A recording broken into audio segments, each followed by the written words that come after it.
As the autumn sun dipped below the horizon, painting the vast Kansas wheat fields in shades of amber and gold, Martha Calloway found an unconscious young man in military fatigues collapsed by her barn door, his face streaked with dirt and blood. By sunrise, her isolated farmstead would become the unexpected center of a classified government operation, with Air Force helicopters thundering overhead and bewildered neighbors gathering at her property line in disbelief. All because one elderly farmer chose to help a stranger instead of calling the authorities on that fateful harvest night. Before we jump back in, tell us where you're tuning in from. And if this story touches you, make sure you're subscribed, because tomorrow I've saved something extra special for you. Another dry season ending too late, Martha muttered to herself, lowering her aching body onto the weathered porch swing, the wood creaking in familiar protest. The tea in her chipped ceramic mug had grown cold, forgotten as she watched the gathering storm clouds with eyes that had witnessed over 70 harvests come and go, eyes that could read the sky better than any meteorologist on television. Behind her, the two-story farmhouse that had sheltered 4 generations of Calloways stood resolute against the darkening sky. Its white-clappered siding, once bright and pristine, had faded to a weathered grey that matched the mood of Riverdale County. Solar panels, installed by her son before he moved to Chicago 10 years ago, clung to the southern roof slope.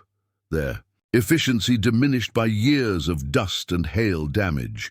The distant rumble of thunder prompted Martha to rise from her swing, her tall, lean frame carrying the strength of a woman who'd spent her life working the land. At 73, arthritis had claimed some of her mobility, but none of her determination. The years had etched deep lines around her eyes and transformed her once auburn hair to a crown of silver. But the mounting challenges facing Riverdale weighed on her more heavily than any physical ailment ever could. Inside, the farmhouse was warm but sparse. Martha had sold many family possessions after her husband's passing. First, the antique furniture her mother-in-law had cherished, then Robert's collection of hand-carved decoys. What remained were the essentials: a worn leather recliner by the stone fireplace, a sturdy oak dining table with mismatched chairs, and shelves lined with preserved vegetables from her garden. The kitchen calendar caught her eye as she rinsed. Her mug, 3 days circled in urgent red ink, the county council meeting where they would vote on the Prairie Vista project. 3 days that would determine whether Riverdale retained its agricultural heritage or became another government testing ground. Martha's gaze drifted to the stack of papers on her counter, the Department of Defense logo stamped across each page.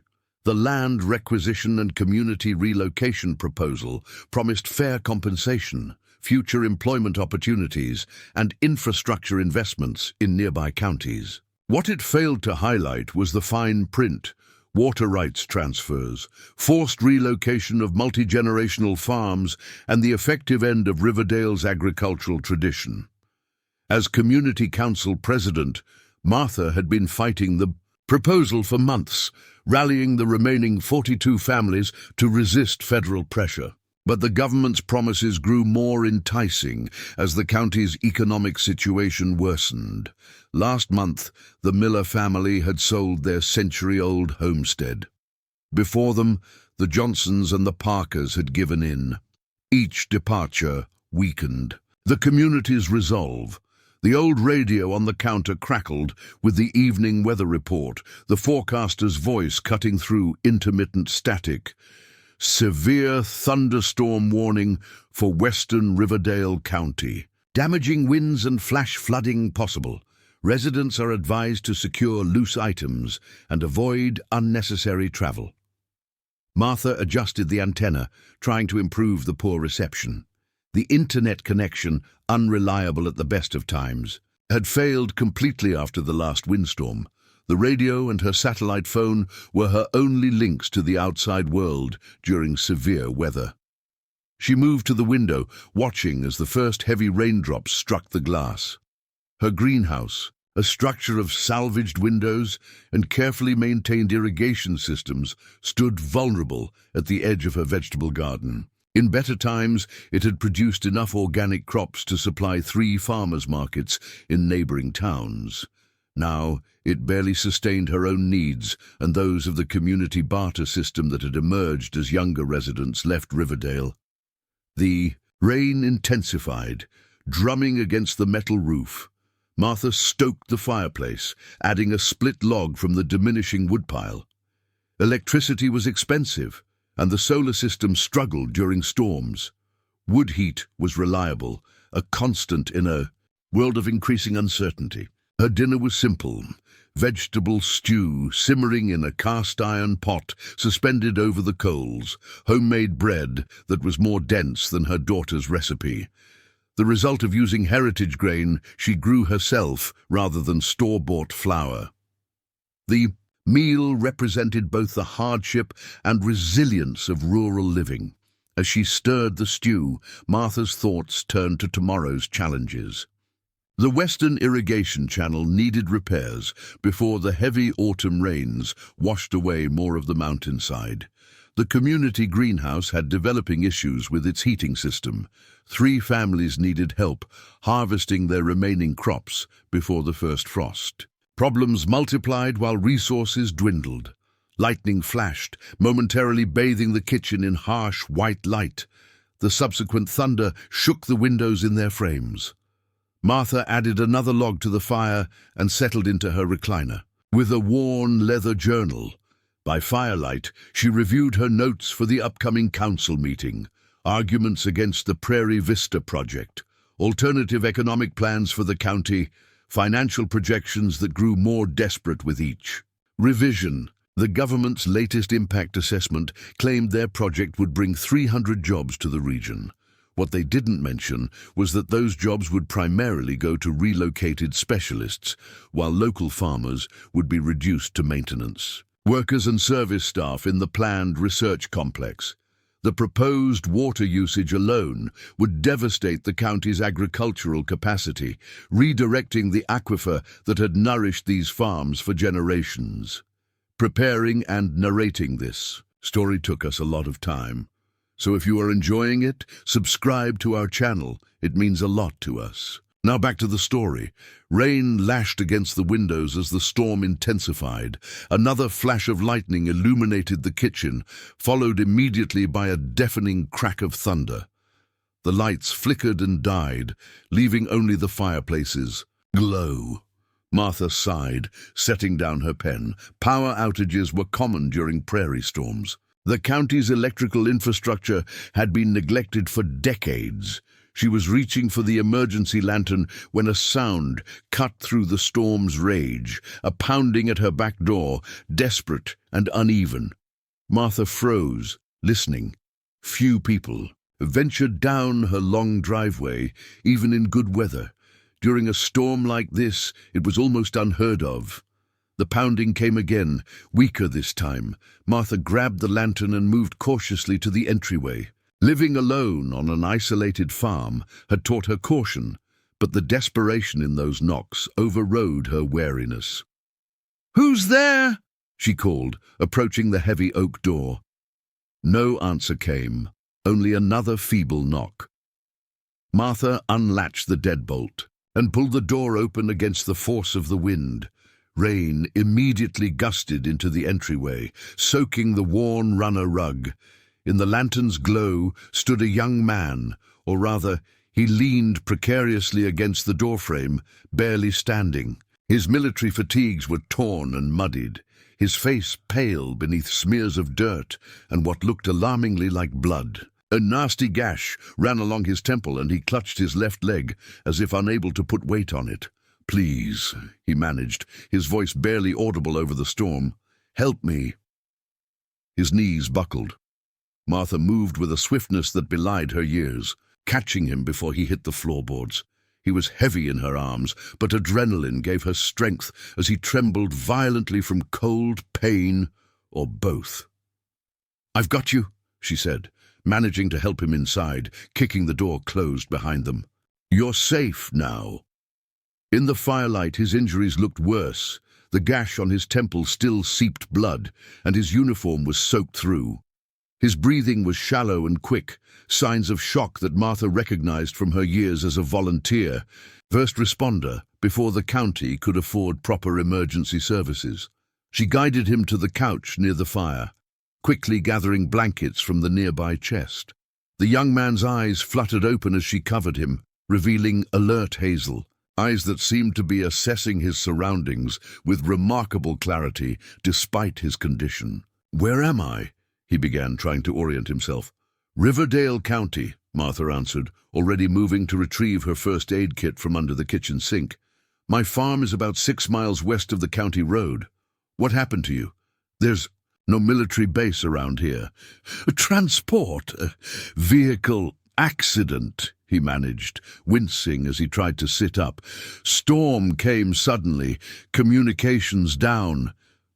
"Don't try to move," Martha instructed, returning with supplies and a mug of hot water. "That leg might be broken, and you've lost blood." She worked methodically, cleaning the head wound first. It was deep, but not as serious as it had initially appeared. Scalp wounds always bled dramatically. His leg concerned her more. The swelling and discoloration suggested a fracture. "I need to splint this," she explained, preparing supplies from her first aid kit. "It's going to hurt." "What's your name, young man?" "Lieutenant Michael Harlow," he replied, gritting his teeth against the pain. The name triggered something in Martha's memory, but she couldn't place it as she focused on treating his injuries. "I'm Martha Calloway. In better circumstances, I'd say welcome to Riverdale." A ghost of a smile crossed his pale lips. "Your first aid skills rival our medics, ma'am." Martha fashioned a splint from supplies in her kit, working as gently as possible. "Farming teaches you to be prepared. We're pretty far from emergency services out here." Lieutenant Harlow winced as she secured the splint, but remained remarkably composed. Up close, Martha noticed details she'd missed in the initial emergency. His military uniform, though torn and muddied, had insignia indicating he worked in some specialized division. The watch on his uninjured wrist was a high-end tactical model with advanced features. "You're a long way from any military installation," Martha observed, offering him a mug of herbal tea infused with honey. "The nearest base is Edwards, almost 200 miles from here." Harlow accepted the tea awkwardly with his good hand. "I was traveling between facilities. Classified transport." Martha studied him thoughtfully. "You seem very calm for someone who's been in an accident and lost contact with your unit." "Military training," he said simply, sipping the tea. "Assess, adapt, overcome." The storm continued its assault outside, wind howling through the eaves. Martha added another log to the fire, then retrieved her pot of stew from the hook above the coals. "You should eat something," she said, ladling the thick liquid into a bowl. "It'll help with the shock." Harlow studied the farmhouse interior. As she prepared the food, his gaze lingering on the faded photographs on the mantel, the worn furniture, the carefully maintained but obviously aged equipment in the kitchen. "You live here alone?" he asked, his voice stronger now. Martha nodded, handing him the bowl and a spoon.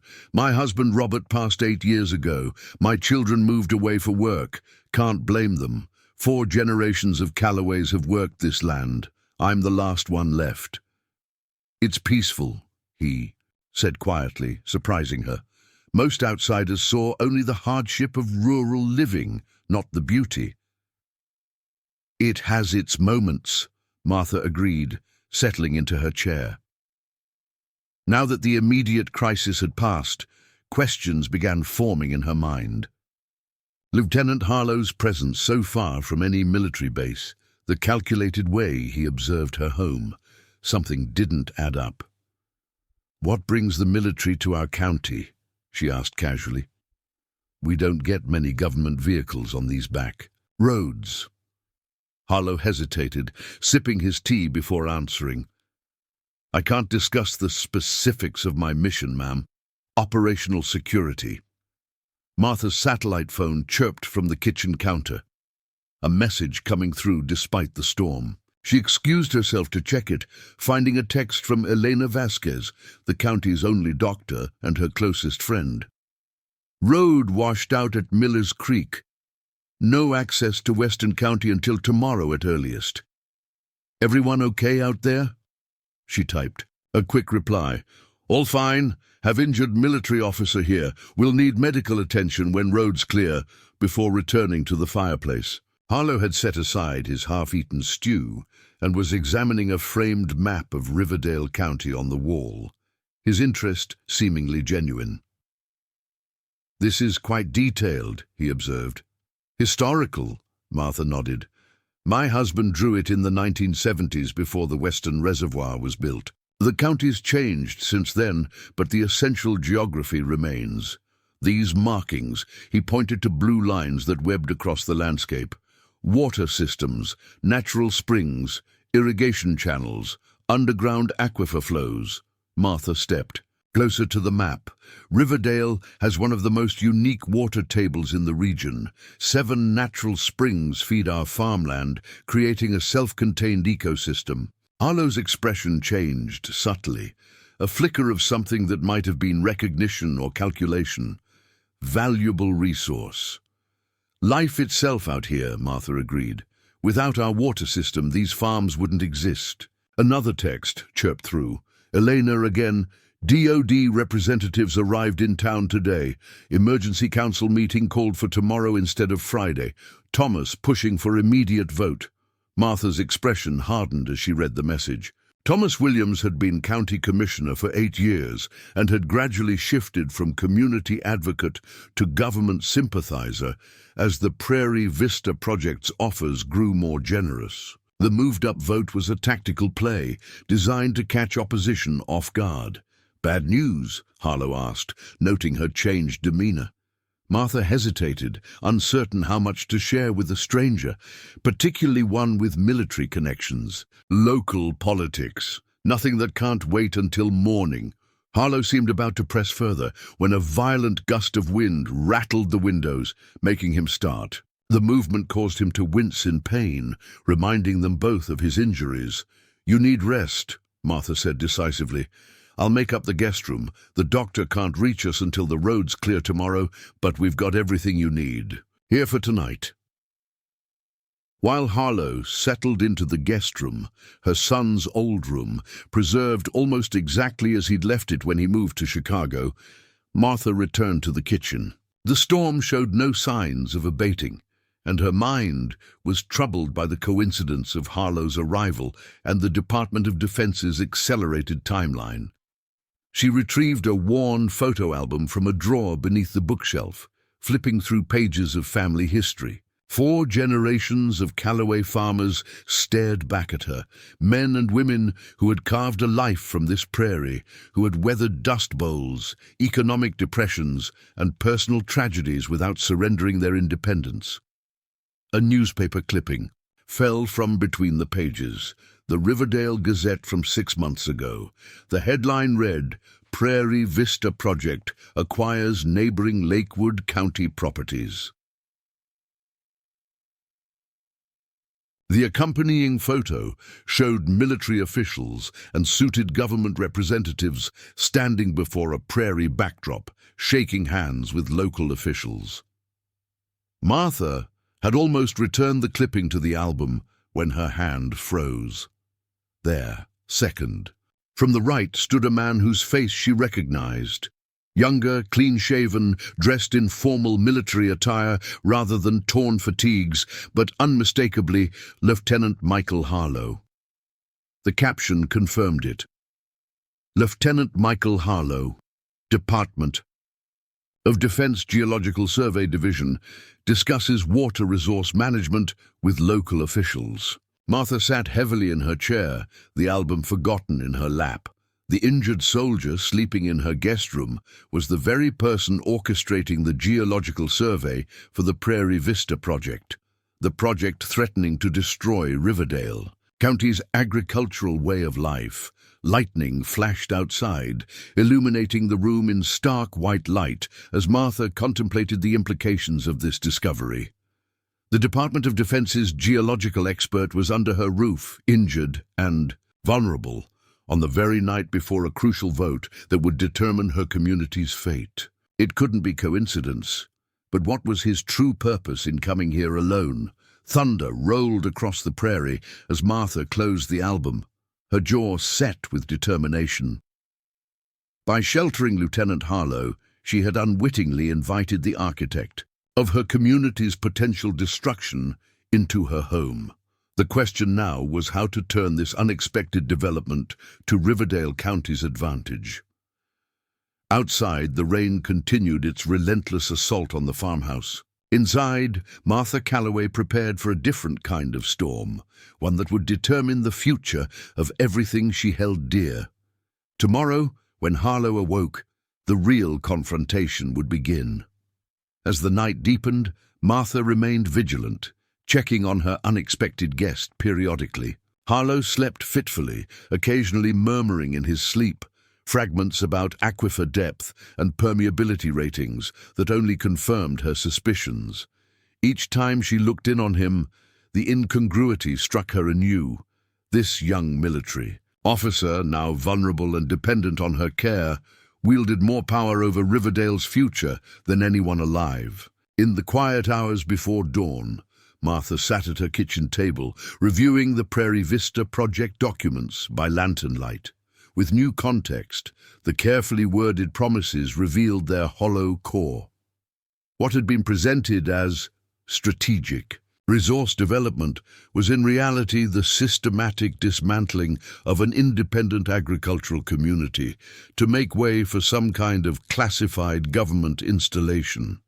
The most troubling section detailed the project's plans for the county's water resources, the lifeblood of Riverdale. The Department of Defense intended to redirect 70% of the natural aquifer flow to support their facility, leaving the remaining farms with regulated access to what had been freely available for generations. As the first grey light of dawn filtered through the windows, Martha made a decision. Lieutenant Michael Harlow had come to her farm, whether by accident or design, and in doing so had given Riverdale County something it desperately needed: leverage. The storm had passed during the night, leaving behind a washed, clean world, glistening with raindrops. The morning sun crested the eastern horizon, painting the prairie in gold and throwing long shadows across Martha Calloway's weathered farmhouse. A new day had begun, one that would change everything for Riverdale County and the young officer sleeping under a handmade quilt in the guest bedroom upstairs. Martha stood on her porch, coffee mug in hand, watching the mist rise from the fields. The prairie air was sharp, with the scent of wet earth and fresh growth, carrying the promise of autumn's approach. Behind her, the farmhouse door creaked open, and Lieutenant Michael Harlow stepped carefully onto the porch, his injured leg properly splinted, his face pale but composed in the morning light. "Good morning, Lieutenant Harlow," Martha said without turning. "Or should I say Department of Defense Geological Survey Division?" Harlow froze, his hand instinctively reaching for his injured leg as if to steady himself. The morning sunlight illuminated his face, revealing a complex mix of emotions: surprise, wariness, and something that might have been respect. "How did you know?" he asked finally, his voice steady despite his obvious discomfort. Martha turned, meeting his gaze directly. "Small communities have long memories, Lieutenant. Your Prairie Vista project has been the only topic of conversation in Riverdale for months." She gestured to the kitchen. "Coffee? We have much to discuss." He hesitated before nodding, following her inside with cautious steps. The farmhouse kitchen looked different in daylight, its worn surfaces and carefully preserved equipment speaking of resilience rather than poverty. Martha poured coffee into a chipped but beautifully handcrafted mug and set it before him. "Your photo was in the paper when you surveyed Lakewood County," she explained, sliding the clipping across the table. The military has left quite an impression on the region. Harlow studied the image, his expression unreadable. Not all of it accurate, I suspect. Enlighten me, Martha replied, leaning against the counter with her own coffee. What brings the DoD's water expert to my doorstep? The accident story seems rather convenient now. Harlow sipped his coffee, wincing slightly as he shifted his injured leg. The accident part was true, the getting lost part. He sighed. Less so. You came here deliberately, to my farm. Why? Because you're the holdout, Ms. Calloway, the community council president who's been rallying resistance against our project. I wanted to see for myself what we're up against. Martha's laugh held no humor. Government reconnaissance by the project lead himself. That's dedication. I prefer to call it due diligence. Harlow set down his mug. Your counter-proposal to our project was unexpected. Most communities we approach are eager for compensation and relocation. Most communities you approach are desperate, Martha corrected. And desperation makes for poor negotiation. We may be struggling, but Riverdale County isn't dead yet. The satellite phone on the counter chirped with a message. Martha checked it, her expression darkening. The roads are cleared enough for vehicles. Dr. Vasquez is on her way up to check on you. She looked up at Harlow. What happens when she recognizes you? Harlow considered this, turning the coffee mug between his fingers. That depends on you, doesn't it? You could have left me out in the storm last night. Instead, you helped me. Why? Because that's what decent people do, Martha replied simply. The question is, what happens now? The rumble of an approaching vehicle drew their attention. Through the kitchen window, they watched an old jeep navigate the muddy farm road. Elena Vasquez, Riverdale County's only doctor, had arrived. Your move, Lieutenant, Martha said quietly. Harlow straightened, meeting her gaze. I'd like to propose a truce, 24 hours. Let me recover, and I'll share information about Prairie Vista that you don't have access to. Information that might help your community make an informed decision. He paused. And in return, you show me Riverdale County, the real county, not the survey reports and soil samples. I want to see what we'd be changing. Martha studied his face, searching for deception. Finding none, she nodded slowly. 24 hours. But no lies to Dr. Vasquez. If she recognizes you, we deal with it honestly. The kitchen door opened before Harlow could respond. Elena Vasquez entered with her medical bag, shaking rain from her jacket. At 50, she carried herself with the quiet authority of someone who had delivered babies, mended broken bones, and comforted the dying in equal measure. Martha, she greeted, her observant eyes immediately fixing on Harlow. And this must be our injured military man, Lieutenant Michael Harlow, Martha said, watching both carefully. He had an accident on County Road 8 during the storm. Recognition flickered in Elena's eyes, but her professional demeanor never wavered. Prairie Vista's water expert. Well, Lieutenant, you've chosen an interesting time to visit our county.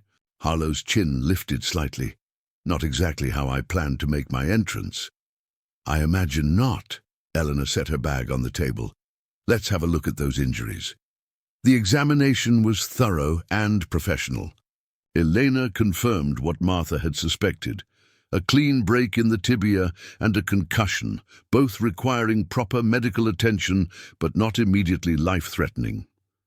You should be in a hospital, Elena concluded, repacking her supplies. But, given the circumstances, I'll compromise. The leg needs a proper cast, and you need monitoring for that concussion. I can do both at my clinic in town. I'd rather stay here, Harlow said quickly, if Ms. Calloway is willing. Martha exchanged a look with Elena. We've agreed to a 24-hour truce. Lieutenant Harlow wants to see the county before the council. Vote. And you agreed to this? Elena's expression revealed her skepticism. Knowledge flows both ways, Elena. He has information we need. The doctor sighed, turning back to Harlow. I'll create a temporary cast here, but I want to see you at my clinic tomorrow morning. Non-negotiable. Head injuries are nothing to trifle with. As Elena worked, Martha stepped outside to check her farm after the storm. The greenhouse had survived intact, though several panels would need resealing. The irrigation channels were swollen with rainwater, carrying silt and debris down from the higher ground. Hours of cleanup work awaited, but for now it would have to wait. When she returned, Elena was finishing Harlow's cast, their conversation cutting off abruptly at her entrance. The tension in the room spoke volumes. "Everything all right?" she asked, looking between them. Dr. Vasquez was explaining the impact the Prairie Vista project would have on healthcare in the county, Harlow replied, his tone carefully neutral. "She has concerns." "Concerns is putting it mildly," Elena retorted, packing away her supplies. "Your department's impact statement claims our local clinic would receive modernization funding, but conveniently omits that it would eliminate our sliding-scale payment system and traditional medicine program. The upgraded facility would offer advanced treatments not currently available," Harlow countered. "To those who could afford them." Eleanor closed her medical bag with a decisive snap. "Which won't include most of our current patients." Martha intervened before the tension could escalate further. "We've agreed to listen first, argue later. Lieutenant Harlow wants to see the county. I'm taking him on a tour once he's feeling up to it." Elena's expression softened slightly. "The eastern road is still washed out, but the main county route is passable. Just be careful, Martha." With a meaningful look at Harlow, she added, "I'll see you tomorrow morning, Lieutenant." 9 a.m. After Elena departed, an awkward silence filled the kitchen. Harlow examined his new cast, avoiding Martha's gaze. "Your doctor doesn't pull punches." "No one in Riverdale has that luxury anymore," Martha replied, gathering her keys from a hook by the door. "If you're serious about seeing the county, we should get moving. Daylight's valuable this time of year." Harlow nodded, rising carefully. "I'm ready." Martha's truck was a testament to rural ingenuity, a 25-year-old pickup maintained through mechanical skill and salvaged parts. Harlow hesitated before climbing in, clearly unaccustomed to such rustic transportation. Not quite the military transport you're used to, Martha observed, starting the engine. "I grew up riding in worse," he replied unexpectedly, settling in. When Martha raised an eyebrow, he added, "Contrary to what you might think, I wasn't born on a government base." They drove in silence down the muddy farm road, the truck's tires occasionally slipping on the rain-soaked surface. The storm had transformed the landscape. Streams ran where footpaths had been, and fallen branches littered the roadside. Despite the destruction, there was a raw beauty to the prairie after rainfall, everything washed clean and glistening. "Where are we?" "Going first?" Harlow asked as they approached the county road. "The heart of what you're proposing to change," Martha replied, turning onto a narrow side road, "the community centre." Riverdale's community centre was a large barn-like structure nestled among ancient cottonwood trees. Its weather-beaten exterior belied its importance to the county's social fabric. As Martha parked, Harlow noticed the solar arrays on the southern roof and the carefully tended community garden surrounding the building. Inside, the centre hummed with activity despite the aftermath of the storm. A dozen people gathered around, at tables, sorting supplies and coordinating recovery efforts. Maps of the county were spread across the walls, marked with areas needing attention. Children helped organize emergency supplies while elders prepared a communal meal in the large kitchen. Conversation stopped when Martha entered with Harlow. Eyes widened in recognition, and whispers rippled through the room. An elderly man approached, his weathered face a map of a lifetime spent outdoors. "Martha, what's this about?" "Everyone," Martha addressed the room, "this is Lieutenant Michael." Harlow from the Department of Defense. He had an accident on County Road 8 during the storm. I'm showing him Riverdale before the council vote." The silence was deafening. Finally, a woman in her 60s stepped forward, wiping her hands on her apron. "Well, Mr. Government Man, welcome to what you're planning to bulldoze. I'm Margaret Vasquez, Elena's mother and the Community Center Director." Harlow met the woman's gaze steadily. "I understand your hostility, Mrs. Vasquez, but our plans don't include bulldozing anything. No, just repurposing our community land for your classified installation, redirecting our water for your operations, transforming our homes into housing for your personnel." Margaret gestured around the room.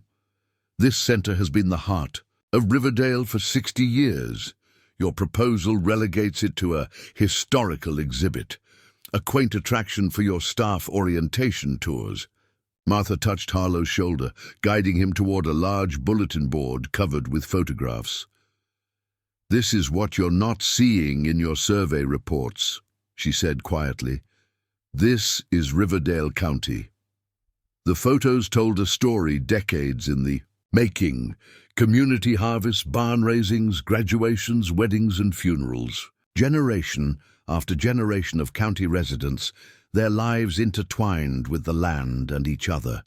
Recent photos showed climate challenges, community members fighting wildfires, rebuilding after floods, innovating to conserve water during droughts. 6 generations, Margaret said, joining them. "That's how long my family has lived in this county.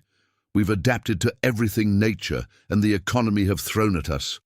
We've evolved our farming practices, built sustainable power systems, created a microeconomy that allows us to survive when markets crash. What your project offers isn't progress, it's erasure." Harlow studied the photographs, his expression thoughtful. "Your county's population has declined 35% in the last decade. Young people are leaving. Tax revenue is down. How sustainable is that?" "That's why we need investment," Martha acknowledged, "but not at the cost of our independence. There's a difference between partnership and takeover." As they continued through the community center, Harlow observed the county's ingenuity firsthand. The solar-powered irrigation monitoring system designed by local teenagers. The seed bank preserving heritage varieties adapted to prairie conditions. The barter system board, where residents exchanged goods and services without currency. "This is remarkable," he admitted, examining the water conservation technology. "Our engineers didn't mention any of this in their assessments." "They didn't ask," replied a young woman working on a circuit board. "I'm Sofia Vasquez, Elena's daughter. I designed this system after studying environmental engineering." Harlow looked surprised. "You have a degree in environmental engineering." "Masters from Cornell," Sophia confirmed without looking up from her work. "Like many simple country folk, I'm extensively educated. Just chose to apply my knowledge here, rather than in a government lab." Martha noticed Harlow's expression changing as he interacted with more county residents. Each conversation challenged his preconceptions, revealing the sophistication beneath Riverdale's rustic exterior. After leaving the community center, Martha drove Harlow to the county's agricultural heart. Vast fields and orchards stretched to the horizon, irrigated by an ingenious gravity-fed system that maximized the natural water flow. "This method of farming has been refined over generations," Martha explained, as they walked between rows of wheat ready for harvest. "We use 60% less water than conventional agriculture, while maintaining higher per-acre yields." Harlow ran his fingers over the golden grain.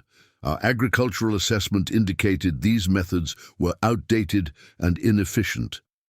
"Your assessment was wrong," Martha stated flatly. "But that's not surprising when you evaluate prairie farming by industrial standards." They continued their tour throughout the afternoon, visiting the community school where children learned conventional subjects alongside practical rural skills, the renewable energy installation that provided 70% of the county's electricity needs, the medicinal herb gardens where traditional remedies were cultivated alongside modern pharmacology. At each stop, the pattern repeated. Harlow's government data showed one picture while the reality revealed another. The struggling, backward community of the Prairie Vista reports was actually an innovative, resilient society adapting to changing conditions while preserving their core values. As the sun began its descent toward the western horizon, Martha guided the truck up a steep access road to their final destination, Eagle's Bluff, a rocky outcropping that offered a panoramic view of Riverdale County. The autumn light bathed the landscape in golden hues, highlighting the patchwork of farms, forests, and settlements nestled within the prairie's embrace. Martha cut the engine, allowing silence to envelop them. This is what can't be captured in environmental impact statements or geological surveys, she said quietly. This is what we're fighting to preserve. Harlow stood carefully at the edge of the outcropping, his injured leg held awkwardly, his gaze sweeping across the county below. For several minutes he remained silent, absorbing the view.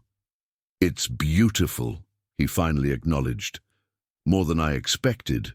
"Beauty isn't just what you see," Martha replied. "It's what you feel. This county isn't just scenery. It's a living system, human and natural elements in balance. Your project would disrupt that balance irreparably." Harlow turned to face her, his expression troubled. "You've shown me impressive innovations and community spirit, Ms. Calloway, but you haven't addressed the fundamental problem. Riverdale County is running out of economic options. Without external investment, how long before more families leave? How long before your community center stands empty?" "That's a fair question," Martha admitted, "and one we've been wrestling with for years. But the Prairie Vista project isn't the answer." "Then what is?" Martha gestured toward the setting sun. "We should head back. There's something at the farm I want to show you. Our alternative vision for Riverdale's future." The drive back to the farm was contemplative, both occupants absorbed in their thoughts. As twilight descended on the county, Martha's farmhouse emerged from the gathering darkness, warm light glowing from its windows. "Someone's there," Harlow observed, tension entering his voice. "Community dinner night," Martha explained. "Every Tuesday, whoever can make it brings food to share. Given recent events, I expect we'll have quite a crowd."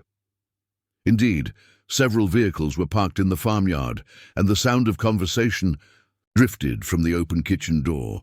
Harlow hesitated as Martha parked the truck. "I'm not sure I'll be welcome." "Probably not by everyone," Martha agreed. "But Riverdale values honesty and direct conversation. They deserve to hear from you directly, not through government representatives or legal documents." Inside, the farmhouse had transformed. The kitchen table overflowed with community dishes, homemade bread, roasted vegetables, preserved fruits, and prairie chicken stew. A dozen county residents filled the space, their conversations halting as Martha entered with Harlow. Margaret Vasquez stepped forward, her expression stern but not hostile. "Martha told us you'd be coming. We've agreed to listen." She gestured to the table. "But first, we eat together. That's our way." The meal began awkwardly, with Harlow seated between Martha and Sophia Vasquez, acutely aware of the curious and suspicious glances directed his way.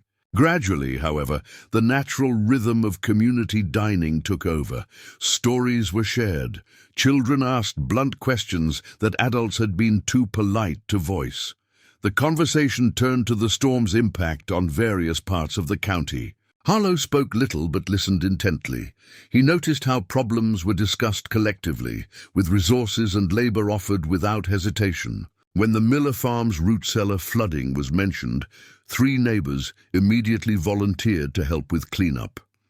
When the school's solar panels were reported damaged, Sophia offered technical expertise, while others pledged materials. After the meal, as coffee and homemade apple pie were served, Thomas Williams, the county commissioner Martha recognized from contentious council meetings, arrived.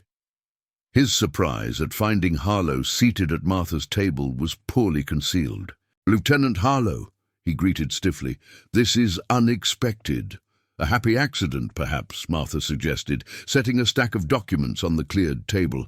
"Lieutenant Harlow has seen our county firsthand today. Now it's time he saw our counter-proposal."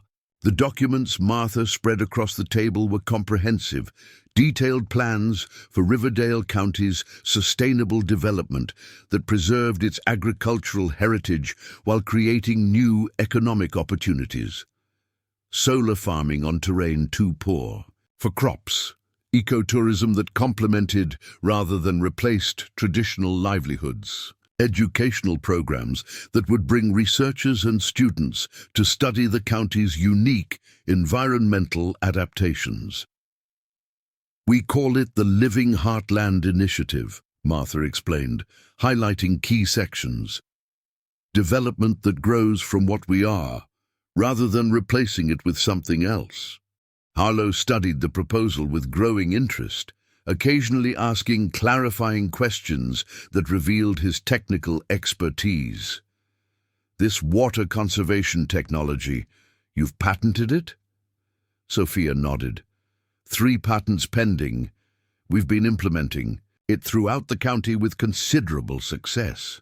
And these sustainable building designs, my work, offered an older man at the end of the table. Samuel Reynolds, retired architect, used to design government buildings as a matter of fact. As the evening progressed, the true sophistication of Riverdale's alternative vision emerged. They weren't opposing development out of stubborn traditionalism.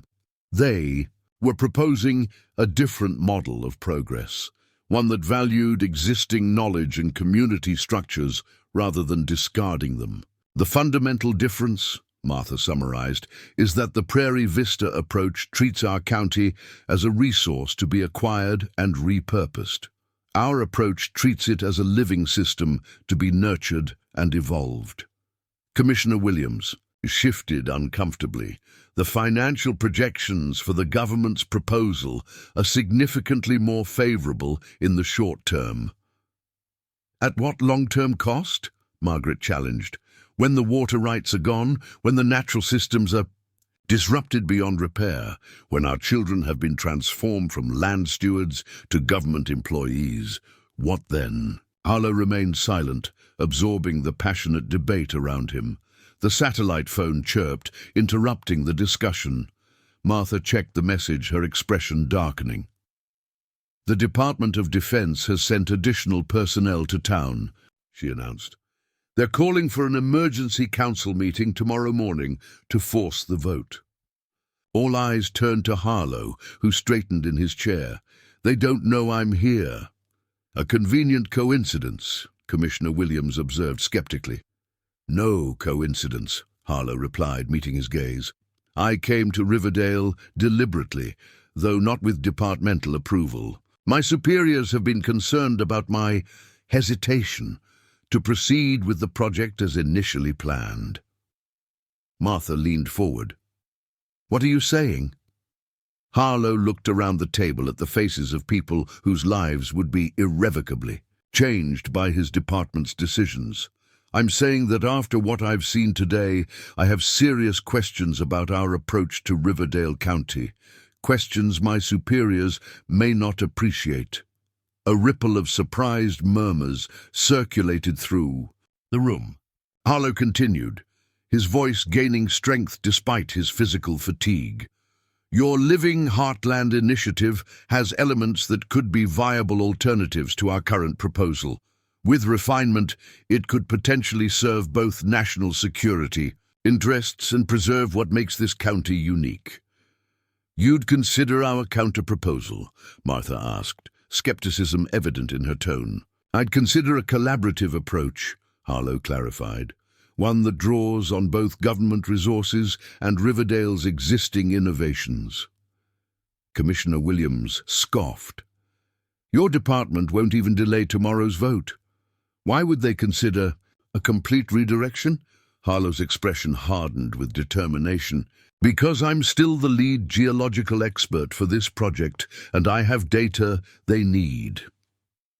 As the community members debated the implications of this unexpected development, Martha noticed Harlow's growing pallor. The day's exertions had clearly taken a toll on his injured body. This discussion can continue tomorrow, she announced, standing. Lieutenant Harlow needs rest, and we all have preparations to make for the council meeting. As the guests departed, some hopeful, others skeptical, all buzzing with the evening's revelations, Martha and Harlow found themselves alone in the kitchen once more. The remains of the community dinner had been cleared away, leaving only coffee mugs and the lingering scent of apple pie. "Did you mean what you said?" Martha asked directly, "about collaborating rather than conquering?" Harlow gazed out the window at the night sky, stars emerging in the clear prairie air. "When I joined this project 3 years ago, the Prairie Vista Initiative was primarily focused on sustainable resource management. Our mission was enhancing national security while preserving natural resources." He turned to face her. Somewhere along the way, the balance shifted. Military objectives became the priority. Sustainability became a checkbox rather than a guiding principle. "And now? Now I've seen what real sustainability looks like." He gestured toward the document still spread across the table. "Your community has created solutions my highly paid government scientists haven't even considered. There's value here that goes beyond water rights and land acquisition." Martha studied his face, looking for any sign of government manipulation. Finding none, she asked the question that had bothered her all day. "Why did you really come to Riverdale alone? The truth this time?" Harlow's gaze didn't waver. "Because my superiors presented me with an ultimatum. Either move forward with the project as planned or be replaced by someone who will. I needed to see for myself what we were destroying before making that decision." "And what will you decide?" He smiled faintly, the determined expression of a military officer replacing the vulnerability of an injured man. "That depends on what happens tomorrow, Miss Calloway. The game has changed for all of us." As night settled over Riverdale County, two unlikely allies contemplated the coming confrontation. A farmer fighting for her community's survival and a military officer questioning the path that had brought him to power. Tomorrow's council meeting would determine not just the fate of the county, but potentially the future of the Prairie Vista project itself. Outside, a gentle breeze carried the scent of rain-washed earth, nourishing the soil that generations of Riverdale families had tended. Inside, seeds of a different kind had been planted, seeds of understanding that might yet grow into something neither Martha nor Lieutenant Harlow had imagined possible. Dawn broke over Riverdale County in a symphony of gold and crimson as Martha stood on her porch, watching the eastern sky with a steaming mug cradled in her hands. Sleep had eluded her most of the night, her mind churning with possibilities and dangers.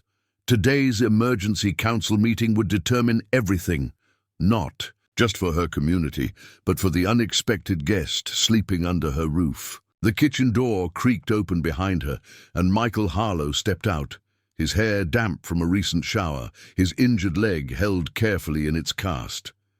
He'd borrowed more of Martha's son's clothing, a flannel shirt and jeans that somehow looked incongruous with his military bearing, yet he managed to look composed despite the circumstances. "You're up early," Martha observed, offering him her mug of tea. He accepted, taking a small sip before returning it. "Military habit. The dawn hours are when I do my clearest thinking." His gaze swept across the county below, now visible in the growing light. "It's even more beautiful in the morning. It changes with every season, every weather pattern," Martha replied. "That's something your surveys and satellite imagery can't capture. the living nature of this place. Harlow nodded, his expression thoughtful. I've been considering our conversation last night. Your Living Heartland initiative has merit, but it needs refinement to attract serious government support. We're not looking for government masters. Lieutenant, Michael, he corrected, and I'm not suggesting masters. I'm suggesting partners. There's a significant difference. Martha studied his face, searching for insincerity but finding none. You really believe you can convince your superiors to abandon their current approach? After all the money they've invested in surveys, bribes, and pressure tactics? Bribes is a serious accusation, Harlow replied, his tone sharpening. But you're not denying it. Martha gestured toward the town, visible in the distance. Commissioner Williams's sudden acquisition of property in Eastbrook Heights.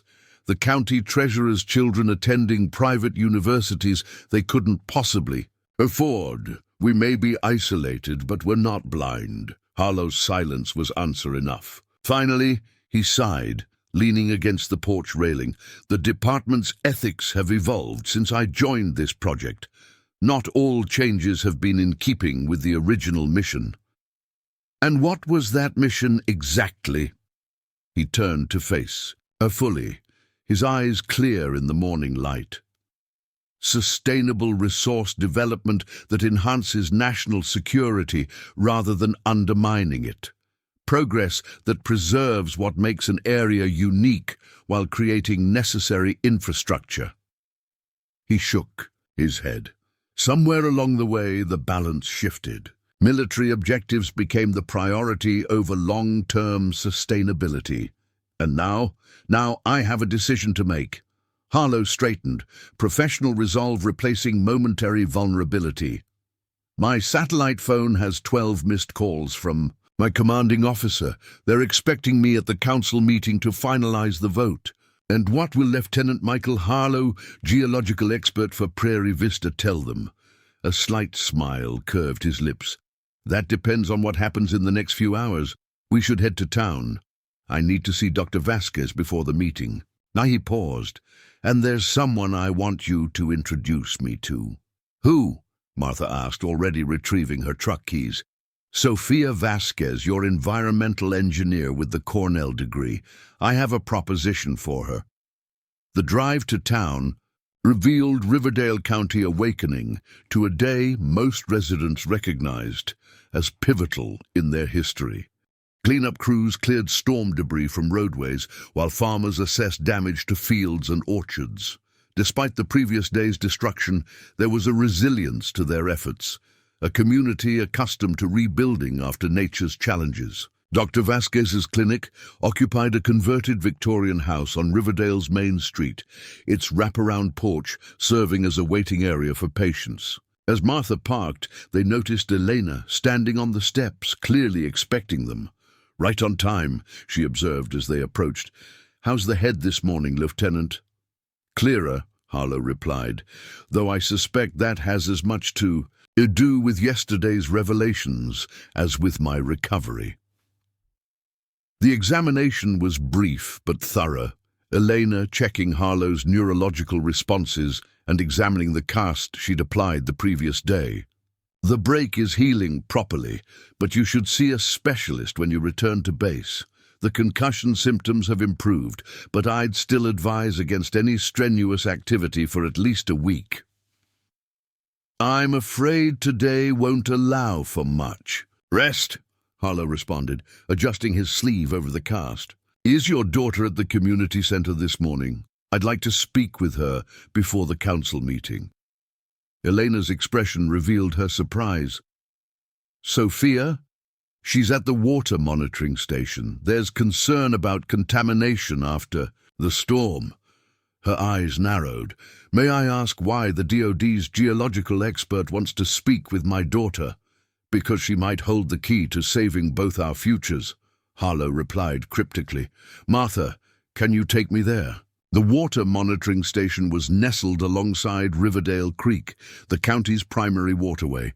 A small, solar-powered structure housed sophisticated equipment that belied its rustic exterior. Sofia Vasquez stood at a computer terminal analyzing data streams from various points throughout the watershed. She looked up as they entered, her expression hardening at the sight of Harlow. "If you've come to collect more inaccurate data for your environmental impact statement, I'm a bit busy with actual science." Harlow accepted the hostility without flinching. "Actually, I've come to offer you a job, Ms. Vasquez." Sofia's fingers paused over the keyboard. "Excuse me?"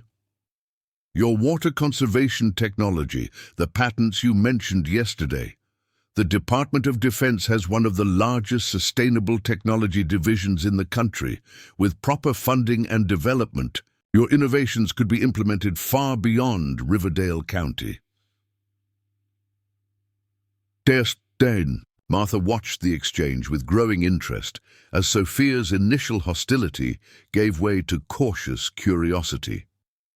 "My technology stays with the community that helped develop it. I'm not interested in having it locked behind government patents and priced out of reach of the people who need it most." Harlow nodded as if he'd expected this response. What if those patents remained community-owned? What if the DoD licensed the technology rather than acquiring it, with royalties flowing back to Riverdale? "You're describing a completely different relationship than what your department has proposed for our county," Sofia observed, her scientific mind quickly analyzing the implications. "I'm describing a partnership rather than an acquisition," Harlow corrected, "one that might serve as a template for a revised approach to Riverdale as a whole." For the next hour, the three engaged in an intense discussion of possibilities. Sofia's technological innovations became the centerpiece of a potential new arrangement, one where the Department of Defense would provide capital and implementation, while Riverdale maintained ownership and control of its core resources. "This is fascinating in theory," Martha finally interjected, checking her watch. "But the council meeting starts in 30 minutes. Your superiors will be there, expecting to finalize the original proposal." Harlow's expression hardened with determination. Then it's time they met the real Riverdale County, not through surveys and reports, but face to face. He turned to Sofia. "Bring your prototype and research data. The council should see exactly what they're voting on." The Riverdale community hall buzzed with tension as residents packed the modest building. Word had spread overnight about Harlow's presence in the county, and speculation ran rampant. At the front of the room, a table had been arranged for the 7 council members, with Commissioner Williams at the center, looking uncomfortable in a suit that seemed designed to impress the government visitors. Those visitors, 4 Department of Defense officials in formal uniform, sat in reserved seats, their expressions revealing growing impatience. They consulted watches and phones repeatedly, clearly disturbed by their geological expert's absence. When Martha entered with Harlow and Sofia, a hush fell over the crowd, followed immediately by a wave of whispers. Harlow's appearance, arm, in a cast, dressed in borrowed clothes, accompanied by the community's most vocal anti-government resistance leaders, was clearly not what anyone had expected. The most senior officer, a silver-haired colonel with a perpetual frown, rose immediately. "Lieutenant Harlow, what happened? We've been trying to reach you for days." "Hello, Colonel Richards," Harlow replied calmly. "I had an accident on County, Road 8 during the storm. These people saved my life." "You should have contacted us immediately," the colonel replied, his concern quickly giving way to annoyance. "The vote will proceed as scheduled. The vote will proceed as scheduled," Harlow interrupted, moving toward the council table, "but with important new information that has come to light during my unplanned visit to Riverdale County." "Commissioner," Williams cleared his throat nervously. "Lieutenant Harlow, we had understood you wouldn't be joining us today. The agenda needs adjustment," Harlow stated firmly, his military authority evident despite his casual attire and injured state. Before this council votes on the Prairie Vista proposal, they deserve to see the full picture, not just what our surveys have reported. The room grew silent as Harlow took the floor, standing before the community whose future his department sought to transform. Despite his injuries and impromptu appearance, he commanded attention, a leader accustomed to high-stakes briefings. "Yesterday I experienced Riverdale County as few outsiders ever have," he began, "not through data points or geological samples, but as a recipient of its most fundamental values: compassion, resourcefulness, and community strength. When I arrived injured on Martha Calloway's doorstep, she didn't see a government adversary. She saw a person in need." His gaze swept across the room, connecting with various residents he'd met the previous day. "What I discovered about Riverdale challenges everything in Prairie Vista's assessment reports. This isn't a dying community clinging to outdated practices. It's an innovative society that has developed sustainable solutions our government's highly paid consultants haven't even considered." Colonel Richards stood abruptly. "Lieutenant, if you're not feeling well after your accident, perhaps we should postpone." "I'm thinking more clearly than I have in years, Colonel," Harlow countered.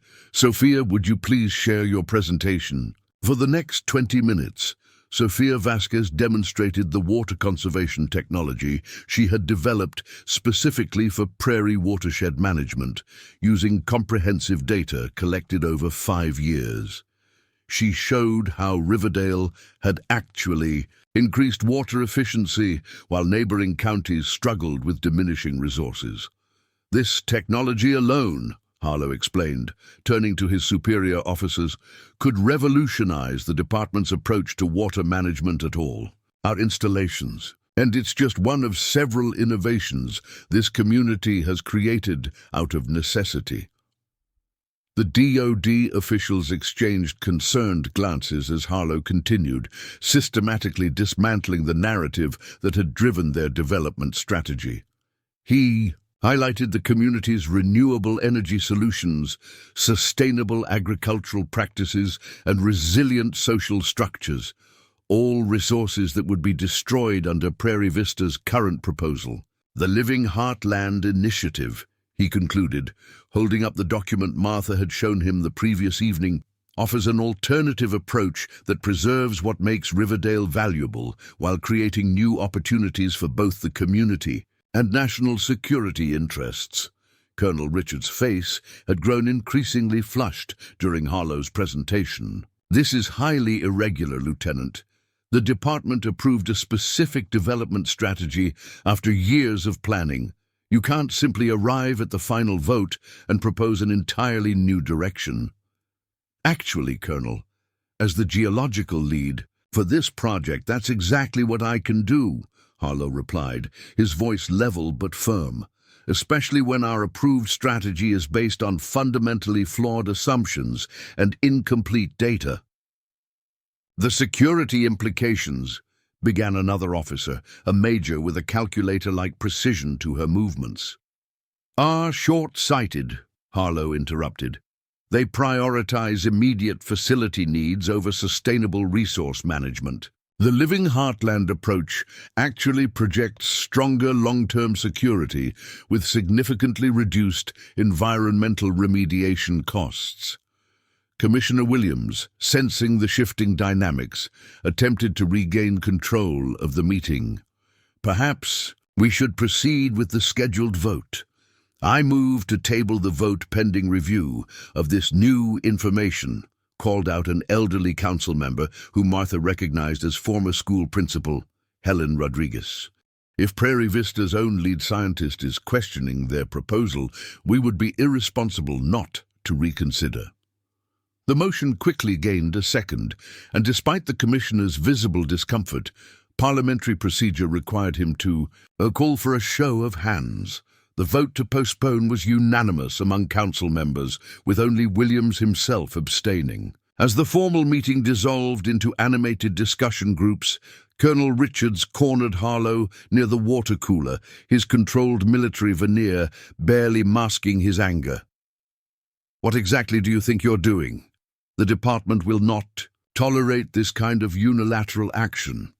Harlow met his gaze steadily. "The department hired me to make Prairie Vista an environmentally sustainable project. Somewhere along the way, we lost sight of what sustainability actually means. The Living Heartland approach realigns us with our stated mission.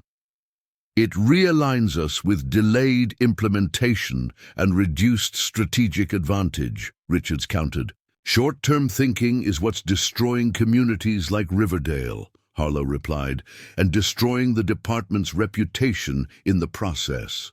How many lawsuits are we currently facing from previous installation sites? How many millions in environmental remediation costs?" Before Richards could respond, Martha approached with Sophia and several other community leaders. "Lieutenant Harlow, we've prepared a working session at the community center to begin integrating our initiative with the department's requirements. Would your colleagues be willing to participate?" Richards began to decline, but Harlow cut him off smoothly. "They would be delighted. In fact, Colonel Richards' background in infrastructure makes him particularly valuable for assessing the feasibility of community-owned resource management." What followed was one of the most extraordinary days in Riverdale County's history. The community center transformed into a collaborative workshop where military officers worked alongside farmers, engineers, and local craftspeople. The department's strategic planners, initially resistant to the changed direction, grew increasingly engaged as they recognized the authentic solutions emerging, not of a government installation imposed on a reluctant community, but of a genuine partnership between equals with complementary strengths. By mid-afternoon, Harlow had established himself at the center of the collaboration, his military expertise guiding the process, while his newfound appreciation for Riverdale's values ensured the community's voice remained central. Martha watched with growing admiration as he skillfully balanced competing interests, finding compromise where none had seemed possible. "You're good at this," she observed during a brief break as they stepped outside for fresh air, "finding the middle path." "It's what I was trained to do originally," he replied, gazing across the county they'd toured the previous day, before security classifications and strategic objectives pushed us toward more aggressive approaches. "And now your superiors don't seem entirely convinced." Harlow smiled, a determined gleam in his eye. "Colonel Richards is calculating logistics as we speak.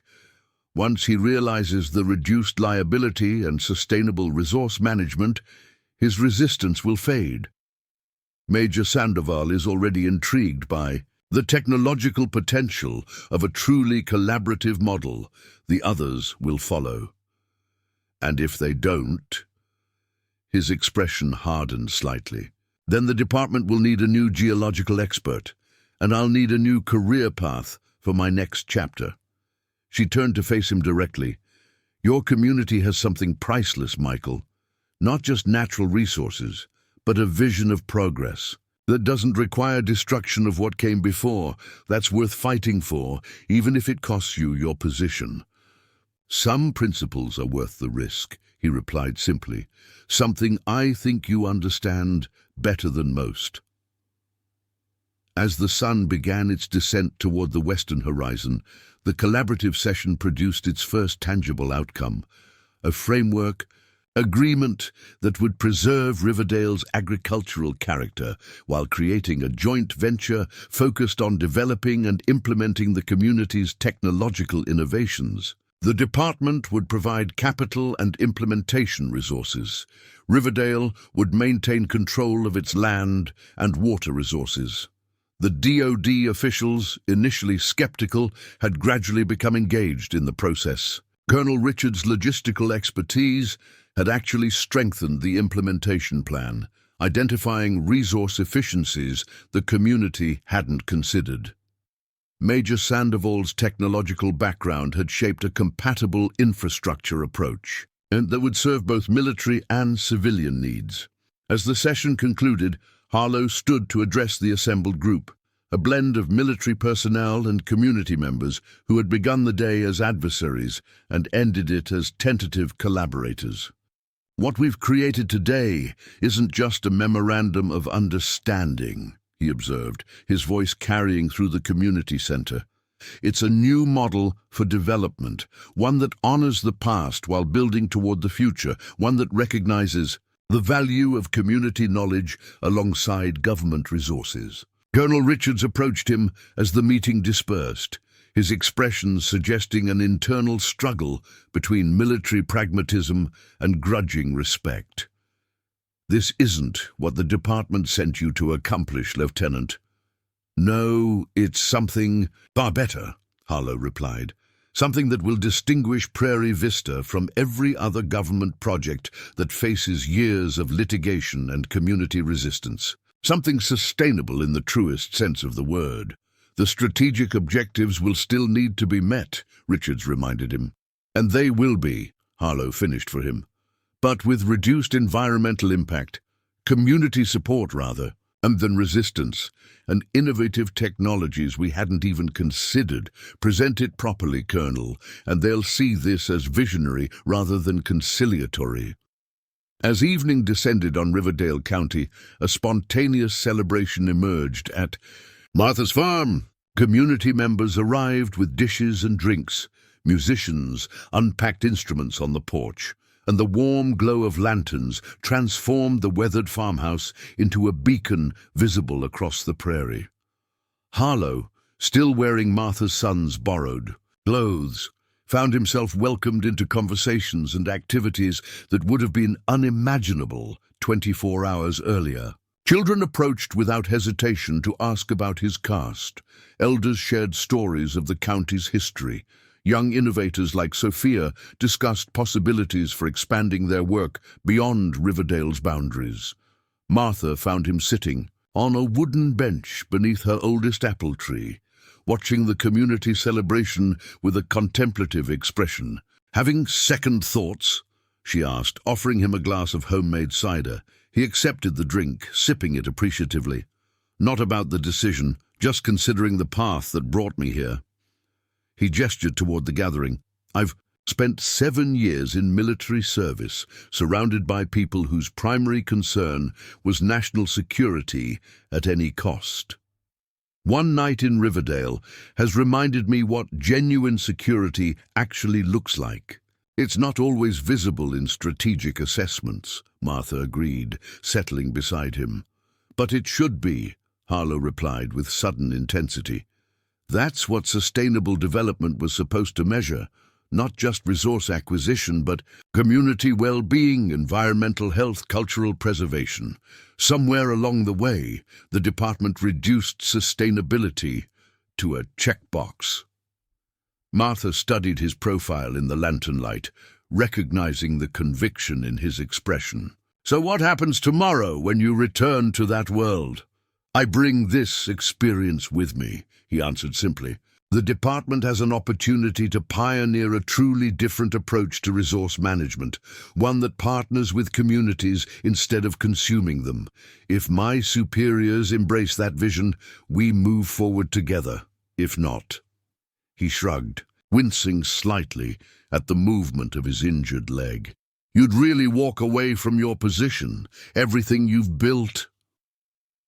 Harlow turned to face her, his expression resolute in the gentle light. "Some values aren't negotiable, Martha. Your community has reminded me of that." He smiled, a hint of his military strategic thinking returning. "Besides, with Sophia's patents and the other innovations we've documented today, there are plenty of research institutions that would fund an alternative approach. The world is hungry for authentic sustainability, not just greenwashed exploitation." The celebration continued around them, weaving together the seemingly disparate worlds of military protocol and community tradition. Department officials found themselves in conversations with farmers about soil regeneration techniques. Strategic planners exchanged ideas with local artisans about adaptive resource management.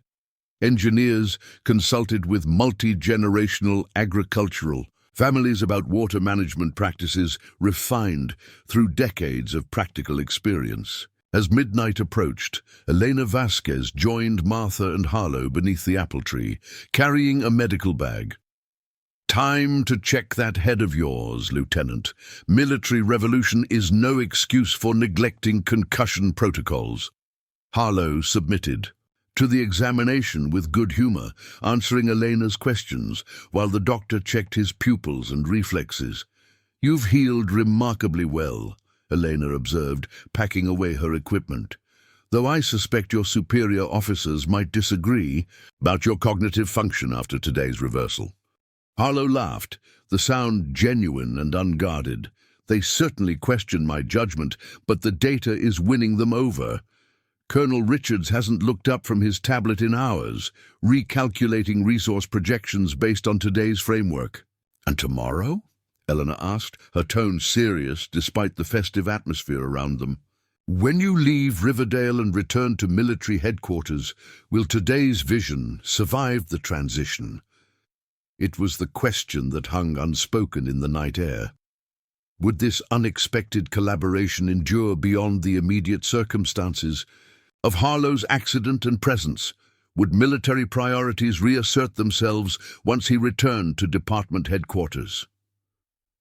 Harlow's answer came without hesitation, his voice carrying the authority that had elevated him to project lead. "This isn't a temporary diversion, Dr. Vasquez. It's a course correction. Prairie Vista began as a project committed to genuine sustainability. We lost our way, pursuing quick strategic gains and easy resource acquisition. Riverdale has offered us an opportunity to rediscover our founding principles while pioneering a new approach to development." He stood, addressing not just Elena, but the gathered community members who had fallen silent to listen.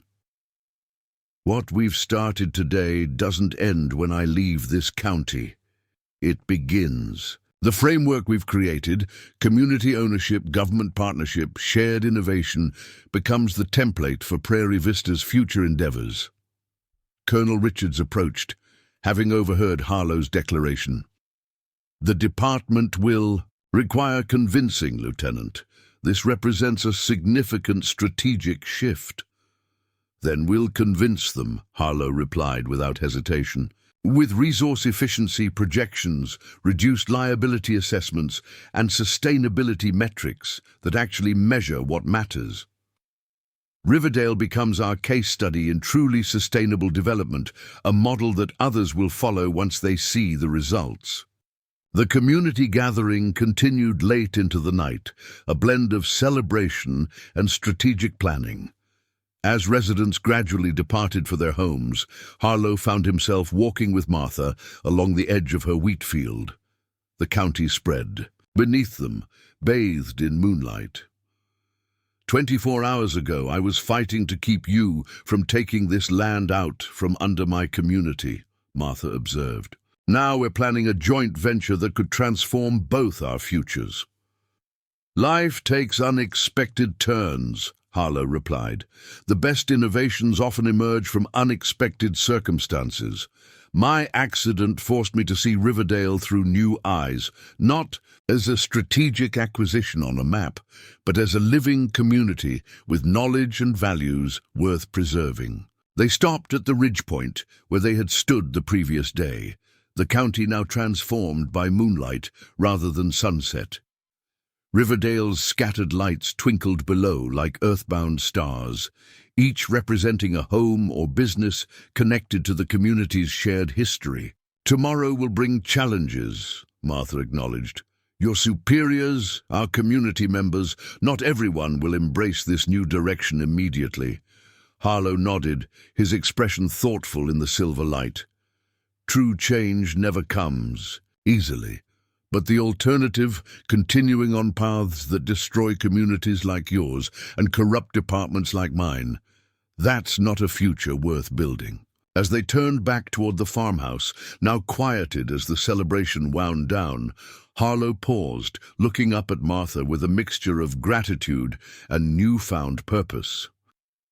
"Thank you for taking in a stranger on a stormy night," he said simply, "for seeing beyond military uniform to the person who needed help. That choice changed everything for both of us." Martha smiled, the weight of months of resistance and worry lifting from her shoulders. In Riverdale, we have a saying passed down through generations. The hand extended in kindness shapes more futures than the fist clenched in power. Together, they walked back toward the farmhouse that had witnessed the beginning of their unlikely alliance. A farmer fighting for her community's survival and a military officer rediscovering his original mission. Behind them, the county rested in moonlight, its future now heading toward a path neither could have imagined when the storm began. And as the night deepened toward dawn, stars wheeled overhead in ancient patterns, witnessing yet another turning point in Riverdale County's enduring story, a story now being written by hands working in concert rather than opposition, creating a future where progress and preservation no longer stood as adversaries, but as essential partners in genuine security. 1 year later, the morning sun crested over Riverdale County, bathing the transformed landscape in golden light. Martha Calloway stood on her porch, coffee mug in hand, surveying the changes that had unfolded since that fateful stormy night when an injured soldier collapsed at her doorstep. The farmhouse behind her had been carefully restored, its weathered siding replaced with locally harvested cedar while maintaining the original structure's character. Solar panels, new, efficient models, gleamed on the southern roof slope, now part of a county-wide renewable energy network that had reduced Riverdale's external power dependency by 85%. In the distance, where abandoned fields had stood fallow, community agricultural projects now flourished. Heritage grain varieties followed the contours of the prairie, demonstrating innovative drought-resistant techniques that had attracted agricultural researchers from 5 universities. The irrigation channels, rebuilt and enhanced with Sofia Vasquez's monitoring technology, distributed the county's precious water with unprecedented efficiency. Martha sipped her coffee, imported through a fair trade network established by the new Riverdale Cooperative, a small luxury that symbolized the county's economic renaissance. The community was thriving, not despite its traditional values, but because of them. The Living Heartland Initiative had transformed Riverdale County into a model that communities across the country were now studying and adapting. The rumble of an approaching vehicle drew her attention to the road. A sleek, electric truck navigated the improved farm passage, no longer rutted and treacherous, but properly graded and maintained while preserving its natural character. Martha smiled, recognizing the driver even at a distance. Lieutenant Michael Harlow, now Major Harlow, emerged. From the truck, his military uniform a stark contrast to the borrowed clothes he'd worn during his first visit. The cast was long gone, though he occasionally massaged his left leg during cold weather, a lingering reminder of his fall on the county road. He moved with the confident grace of a military officer, but his smile as he approached held the warmth of a true friend.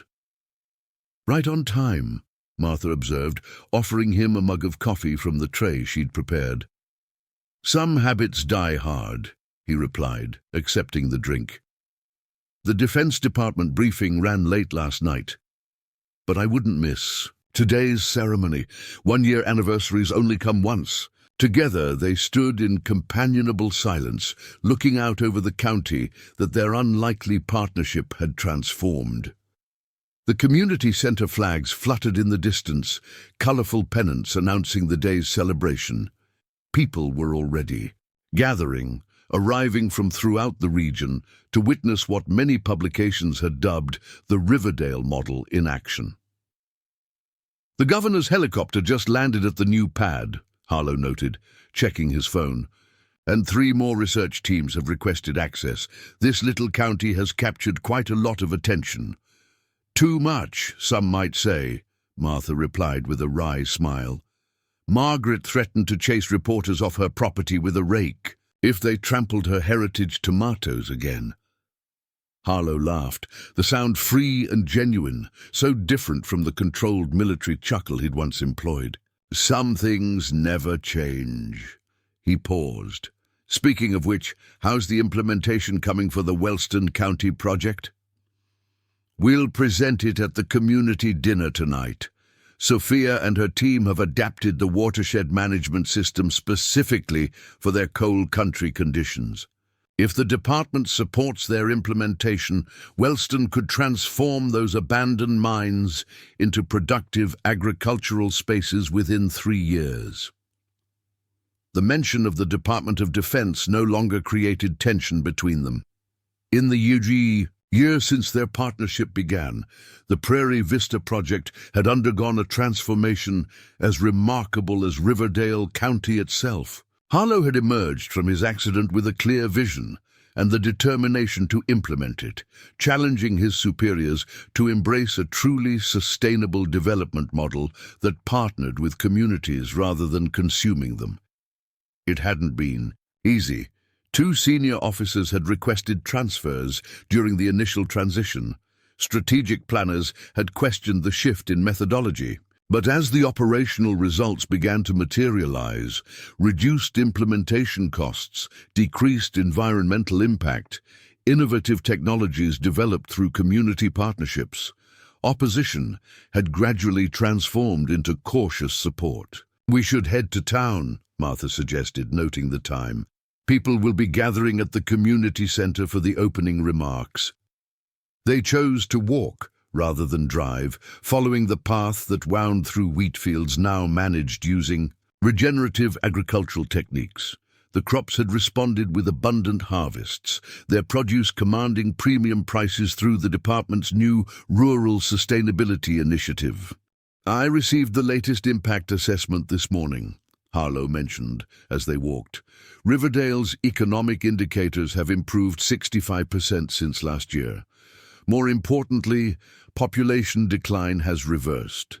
Young families are moving in, drawn by affordable housing and meaningful work.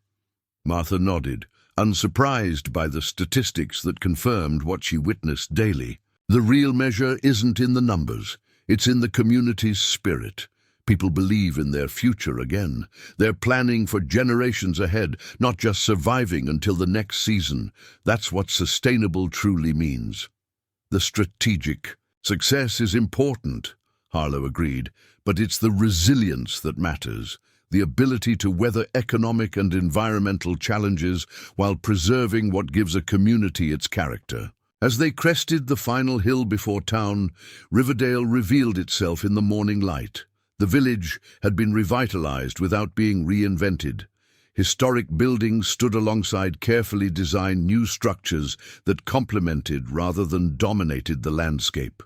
The community center, once in danger of becoming a historical exhibit for government personnel, bustled with activity as the heart of local governance and innovation. "They're waiting for you," Martha observed as they approached the gathering. The visionary major who challenged military development paradigms. Harlow shook his head slightly. "For us, this partnership succeeded because neither of us tried to dominate the other. The department brought resources and strategic needs. Riverdale brought knowledge and values. Together, we created something neither could have achieved alone." The crowd that had gathered for the anniversary celebration represented this successful integration. County residents in practical work clothes stood alongside military personnel in formal attire. University researchers mingled with local farmers, each learning from the other. Government officials, initially skeptical of the unorthodox development approach, now came to study its applications for other rural communities facing similar challenges. Margaret Vasquez spotted them first, waving from the community center steps where she directed volunteer efforts with characteristic efficiency. "There they are, our reluctant heroes. Come on, everyone's waiting to begin." The ceremony commenced with traditional Riverdale elements, a blessing from the county's eldest resident, music from the community band, children presenting handcrafted gifts to honored guests. These traditions flowed seamlessly into modern additions, video presentations of the county's transformation, demonstrations of innovative technologies, and speeches from officials who had supported the Living Heartland Initiative's expansion to other regions. Governor Eleanor Woodward, who had championed the legislative changes needed to protect community-owned resources, addressed the gathering with evident admiration. What Riverdale and the Department of Defense have created here isn't just a successful government-community partnership or rural development project. It's a new model for national progress that honors the past while embracing the future. It demonstrates that security doesn't require erasing traditional values. It can actually be enhanced by preserving them. Harlow was called to speak next, stepping forward with the poised confidence that had made him one of the most respected officers in the department. His military reputation, once tied to resource acquisition strategies, had been transformed through Riverdale's success story. Defense publications that had initially criticized his risky pivot now featured him as a visionary leader redefining sustainable security. 1 year ago today, he began, the department and Riverdale County formalized an unprecedented partnership, not a government takeover, not a community surrender, but a genuine collaboration between equals with complementary strengths. He smiled, scanning the familiar faces. Many said it couldn't work. Military objectives exist to enhance national security. Communities exist to preserve their way of life. These goals were considered fundamentally incompatible. He gestured toward the county spreading around them. Riverdale has proven otherwise. By recognizing the value in what already existed here, traditional knowledge, sustainable practices, community resilience, the department gained resources more valuable than any land acquisition. By accepting government partnership without surrendering their autonomy, Riverdale gained the capital and networks needed to thrive in a changing economy. Harlow continued, outlining the tangible achievements of the past year: economic revitalization without environmental degradation, population growth without cultural erosion, technological advancement without abandoning traditional wisdom. But it was his conclusion that captured the true significance of what had been accomplished. The most important outcome isn't measured in strategic metrics or economic indicators, he stated, his voice carrying across the attentive crowd. It's the creation of a template that challenges fundamental assumptions about progress. Riverdale demonstrates that communities don't have to choose between economic viability and cultural preservation. Government agencies don't have to choose between national security and ethical development. When we approach each other as partners rather than adversaries, we discover solutions that serve both purposes. Martha was called forward next, the reluctant public speaker who had become an articulate advocate for rural communities nationwide. Her practical knowledge and unwavering commitment to Riverdale's values had earned her respect far beyond the county's boundaries. 3 governors had consulted her on rural development strategies. 2 congressional committees had invited her testimony on sustainable agriculture policy. "A year ago, Riverdale County stood at a crossroads," she began, her deep voice carrying naturally without amplification. "Our community was diminishing, young people leaving, resources dwindling, hope fading. The conventional wisdom said our choices were simple: surrender to government development or continue our slow decline into irrelevance." She smiled, looking toward Harlow. Then a storm brought an unexpected visitor to my doorstep, and everything changed. Not because the department suddenly became benevolent, or because Riverdale surrendered its principles. Everything changed because both sides recognized that listening to each other, truly listening, revealed possibilities neither had considered alone. Martha highlighted the practical implementations that had flowed from this recognition. The community-owned patent structure that protected local innovations while allowing their broader application. The educational initiatives that combined traditional knowledge with modern techniques. The environmental preservation measures that actually enhanced security objectives rather than restricting them. The storm that brought Michael Harlow to Riverdale wasn't just a weather event, she concluded. It was a perfect metaphor for what happens when different worlds collide. There can be damage, certainly, but after the storm clears, there's also opportunity for new growth, new understanding, and new directions, if we have the courage to see them. As the formal presentations concluded, the celebration transitioned into a community festival. Food stalls offering local specialties lined the village green. Artisans demonstrated traditional crafts alongside modern adaptations. Children led tours of the school's sustainable agriculture projects, proudly explaining innovations they had helped implement. Martha and Harlow found themselves momentarily alone by the creek that ran through the center of town, its banks now beautifully landscaped with native plants that prevented erosion while providing habitat for pollinators. "Did you ever imagine this outcome?" Harlow asked, "when you found me bleeding on your porch that night?" Martha laughed, shaking her head. "I was more concerned with stopping the bleeding than contemplating community transformation. Though I do remember thinking you didn't look like a typical military man. And I remember thinking you didn't look like a typical government adversary," he countered with a smile. "Too compassionate by half. That compassion nearly gave me a heart attack when I realized who you were." "Best mistake I ever made," Harlow mused, looking out over the bustling celebration. "Coming here alone, trying to understand what my department was about to destroy. Was it really a mistake?" Martha asked. "Or was some part of you already questioning the path Prairie Vista was taking?" Before he could answer, they were joined by Sofia Vasquez, now director of the Riverdale Innovation Center, while maintaining her research connections to 3 universities. Her technologies had expanded far beyond water conservation, creating integrated systems that communities worldwide were implementing. "Sorry to interrupt," she said, tablet in hand, "but we've got representatives from 3 more counties requesting partnership evaluations. The Cedar Bluff community is particularly promising. They've developed forest management techniques that could revolutionize our approach to wildfire prevention."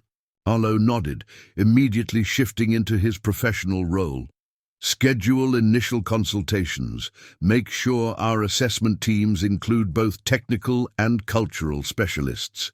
We need to understand their values before evaluating their resources." Martha watched this exchange with quiet pride.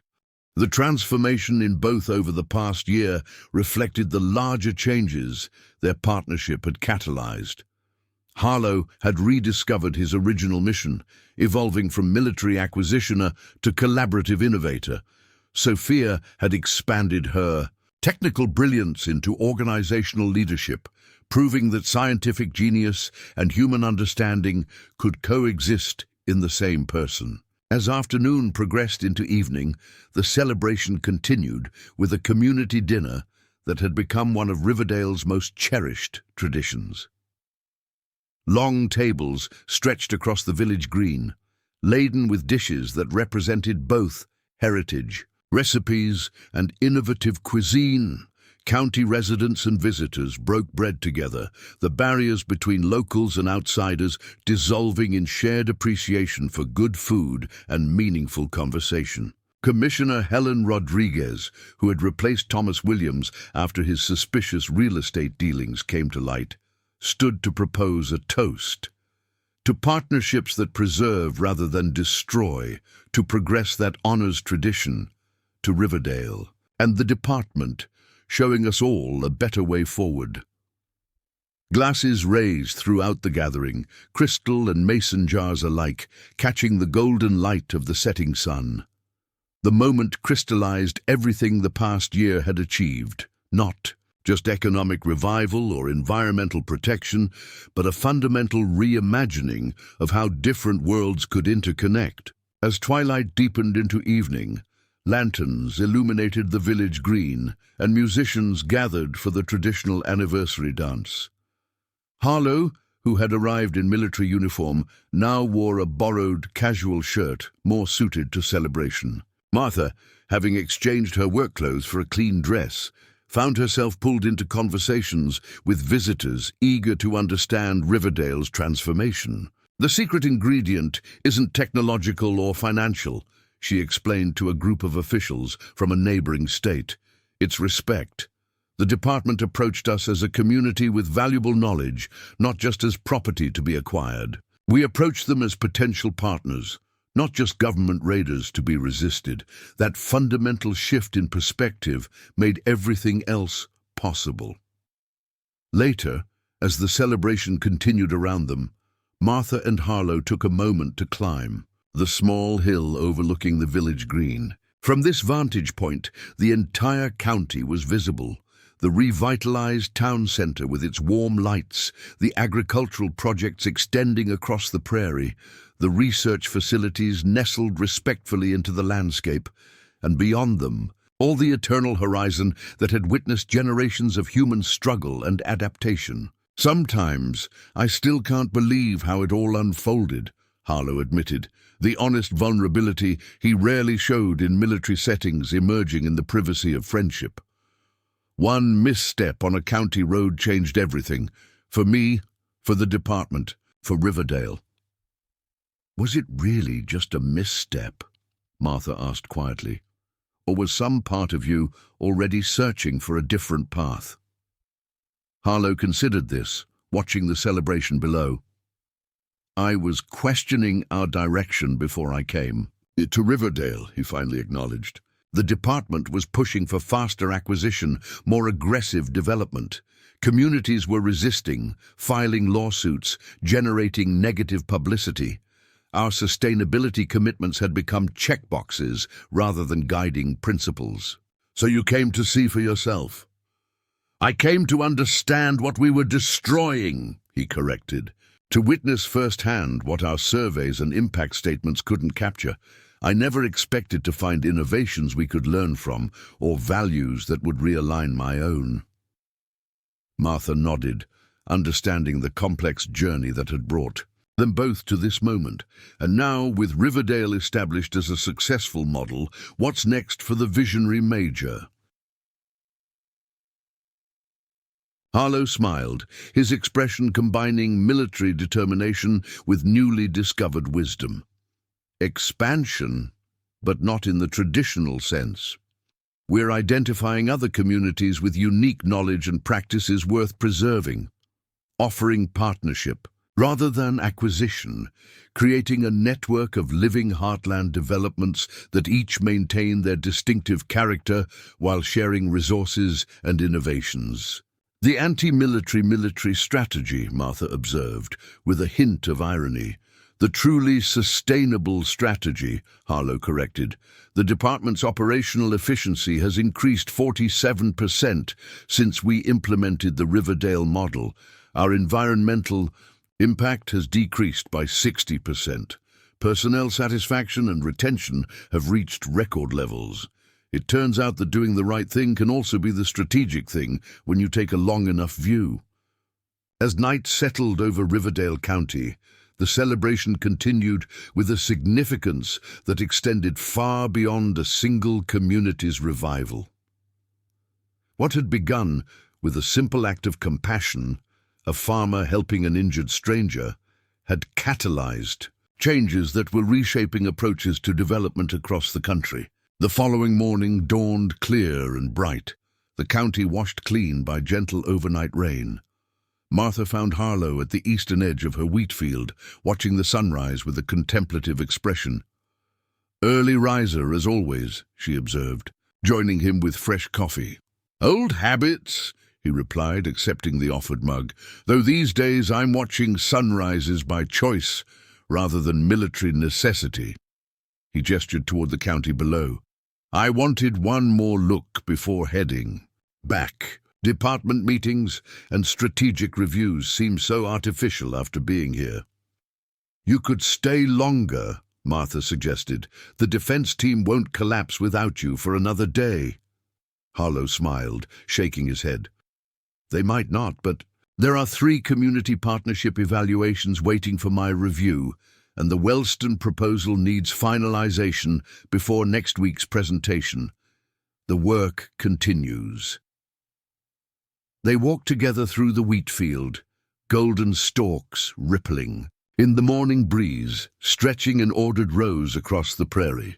These crops, once struggling from drought and neglect, now demonstrated the integrated growing techniques that combined traditional knowledge with modern science. University agricultural programs sent students to study these methods. Government agencies documented their water efficiency. "I received an interesting proposal yesterday," Martha mentioned as they walked. "The National Rural Development Commission wants Riverdale to become a formal training center. Communities facing similar challenges would send representatives here to learn our integrated approach." "You'd be an excellent teacher," Harlow observed. "Few people understand both the practical and philosophical aspects of sustainable development as well as you do." Martha looked thoughtful, considering possibilities that wouldn't have existed a year earlier. "It would mean spending less time in the fields, more time sharing what we've learned. The greatest innovations deserve the widest application," he replied. "What Riverdale has created shouldn't remain isolated in one county, no matter how beautiful." They reached Martha's truck, prepared for the drive to the regional airport, where a military helicopter waited to return Harlow to department headquarters. They paused for a final look at the transformed landscape. Solar arrays gleamed alongside traditional structures. Modern technology supported ancient agricultural wisdom. The community that had nearly faded into economic irrelevance now vibrated with purposeful activity. One stormy night, one injured soldier, one farmer's decision to help rather than turn away, Harlow mused. Such small moments that change everything. "The truest changes often begin that way," Martha replied. "Not with grand strategies or government initiatives, but with individual choices, to see others as they truly are, to listen to what's being said, to help when help is needed." As they drove through the county toward the airport, they passed tangible evidence of their partnership's success. The expanded community center hosting educational programs, the technological incubator where Sofia Vasquez mentored young innovators, the restored wetlands that both protected water quality and enhanced wildlife diversity. Each project represented the balanced integration of national security and community values that had become Riverdale's hallmark. Not imposition of outside will, but cultivation of existing strengths. Not extraction of resources, but enhancement of natural systems. At the airport, where Harlow's military responsibilities awaited, they paused for a final moment before he boarded the helicopter that would return him to Defense Department headquarters. No longer strangers, not quite traditional allies. Something more complex and valuable than either. They had forged a connection that continued to transform both their worlds. "Until the next storm brings you to my doorstep," Martha said with a smile, extending her hand. Harlow ignored the offered handshake, instead embracing her briefly. "Next time I'll skip the broken leg and head injury. But I'll bring those implementation plans for the education center expansion. As the helicopter lifted away from Riverdale County, Harlow watched the landscape recede below, the community that had changed his military philosophy, his professional trajectory, and his personal understanding of true security. In his briefcase sat the presentation he would deliver to the department the following day, outlining the next phase of their transformed development strategy. The document's title page read simply, "The Living Heartland Network, Expanding the Riverdale Model." "You should accept them all," Zoe said without hesitation. "Each one reaches a different audience, builds different alliances.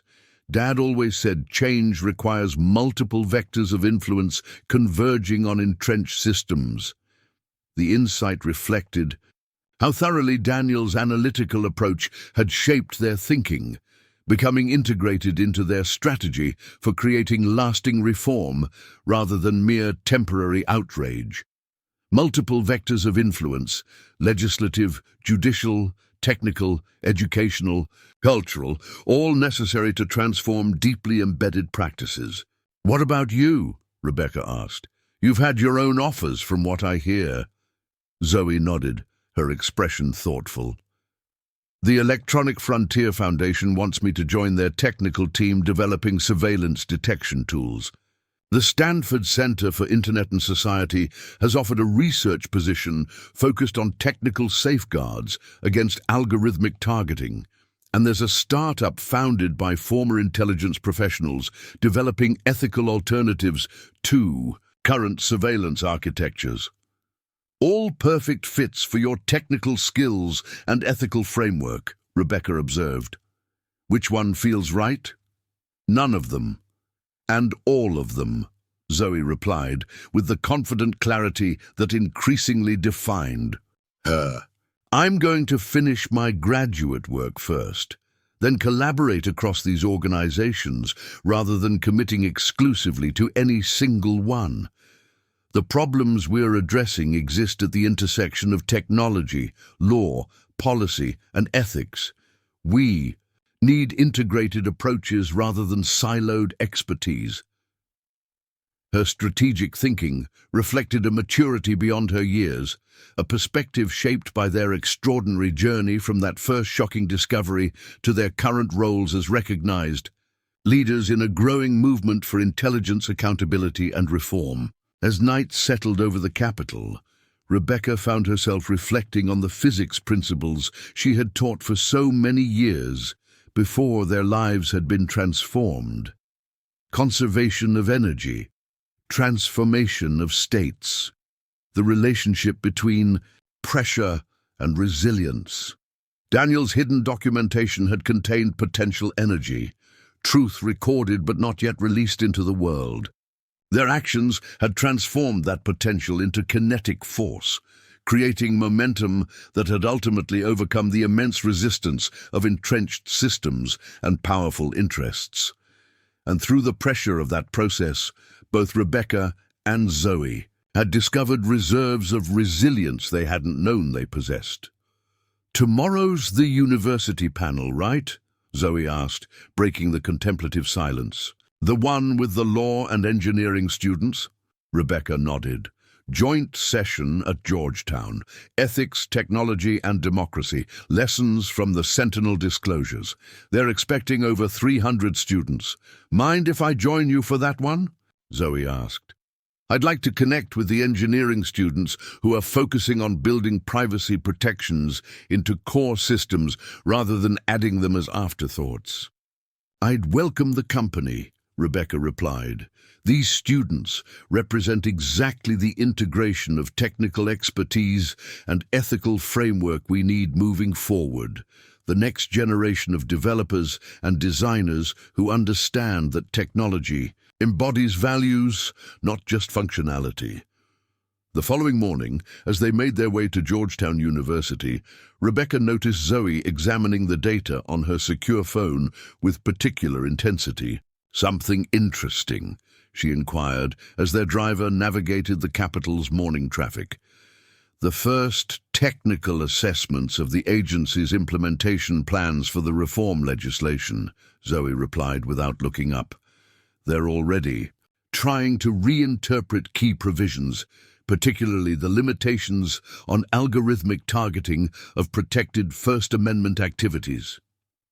They've created what they're calling association metrics that functionally replicate the prohibited targeting parameters under new terminology. Rebecca wasn't surprised. Document everything. We'll need comprehensive technical analysis for the oversight hearings.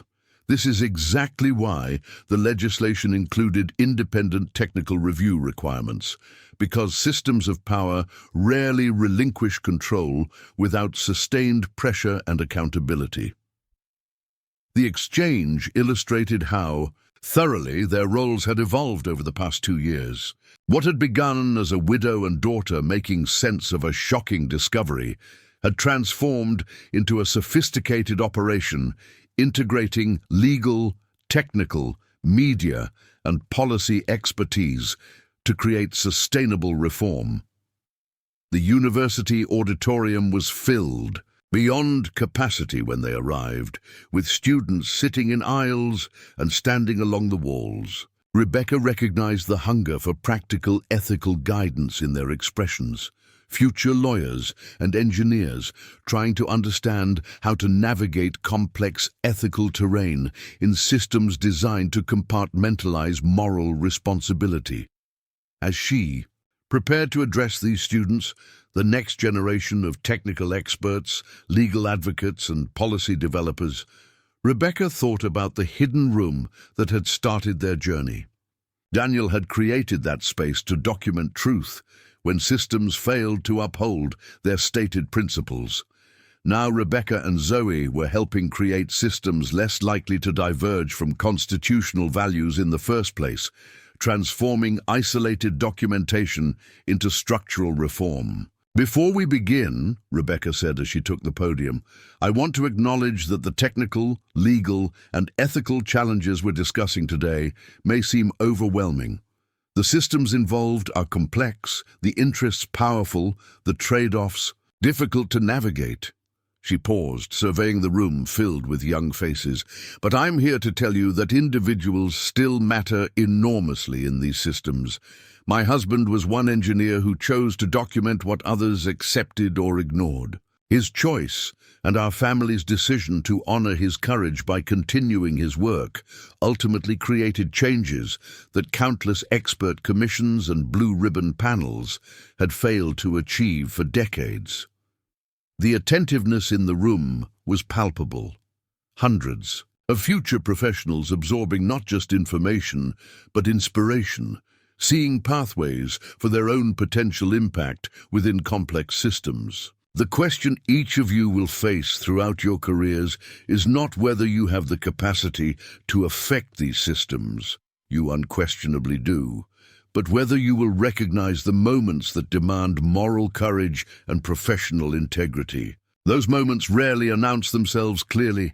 They arrive disguised as technical decisions, legal interpretations, policy trade-offs that seem minor in isolation, but collectively shape whether technology serves democracy or undermines it.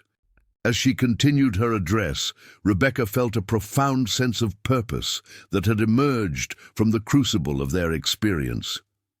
What had begun as a shocking discovery behind a false wall had become a transformative journey, not just for surveillance policy, but for Rebecca and Zoe themselves. They had discovered capacities for courage, strategic thinking, and resilience they hadn't known they possessed until circumstances demanded them.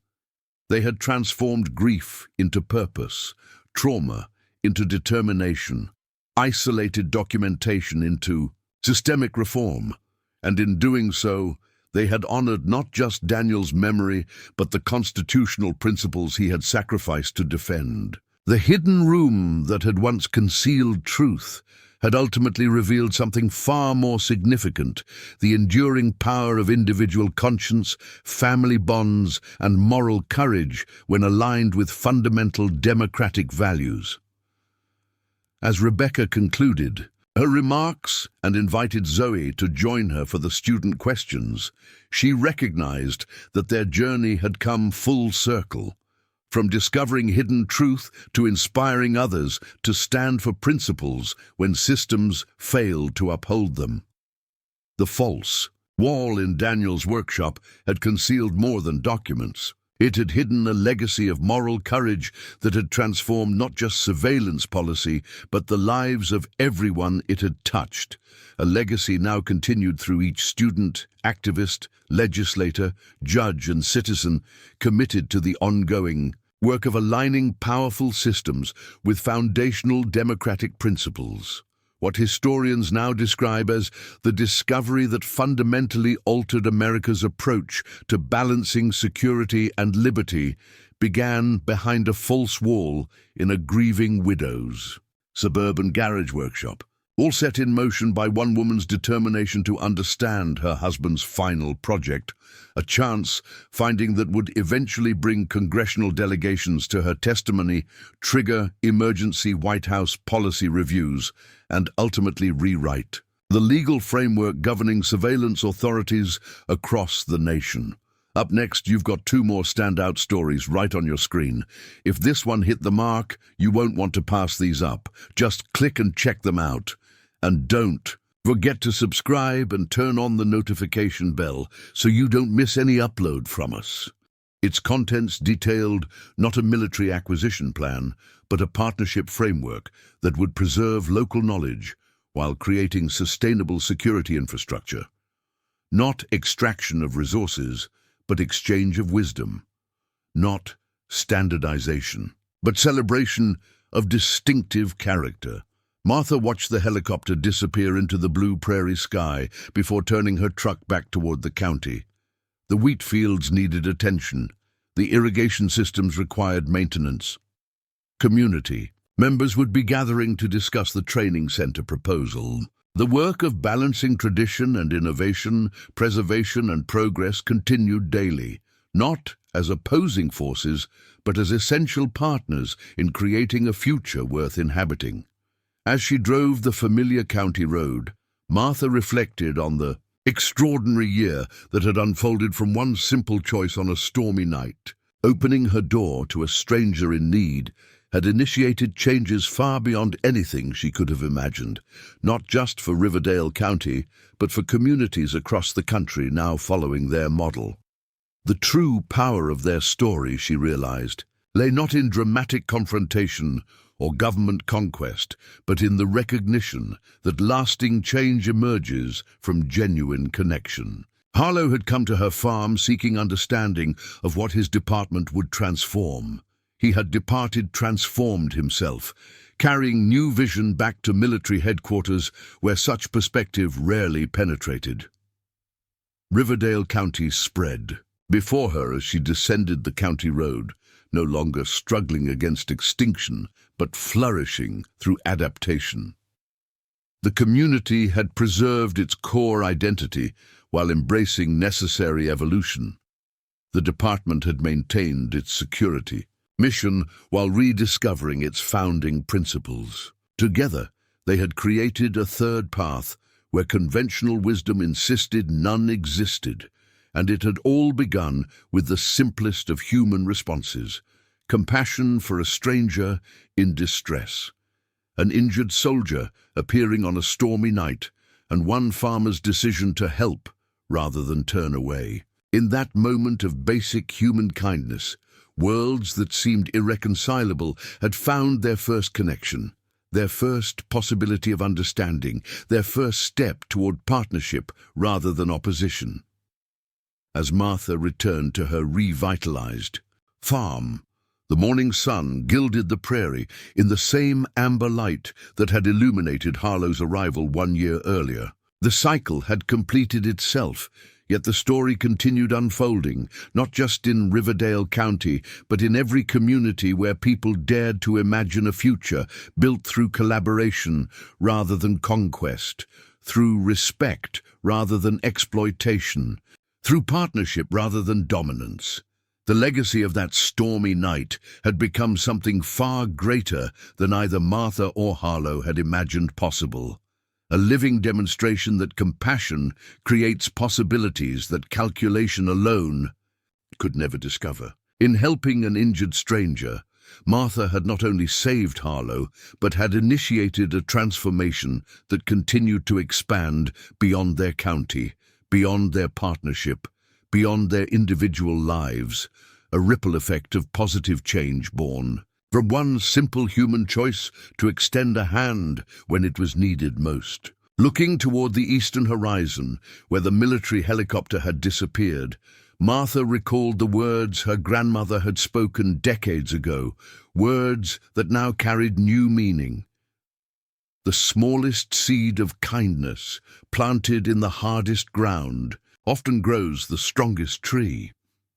What had been planted that stormy night, a simple act of human compassion, had indeed grown into something that now provided shelter and sustenance for an entire community and beyond. The future stretched before them, not as a battle to be fought, but as a garden to be tended, together. Up next, you've got two more standout stories right on your screen. If this one hit the mark, you won't want to pass these up. Just click and check them out.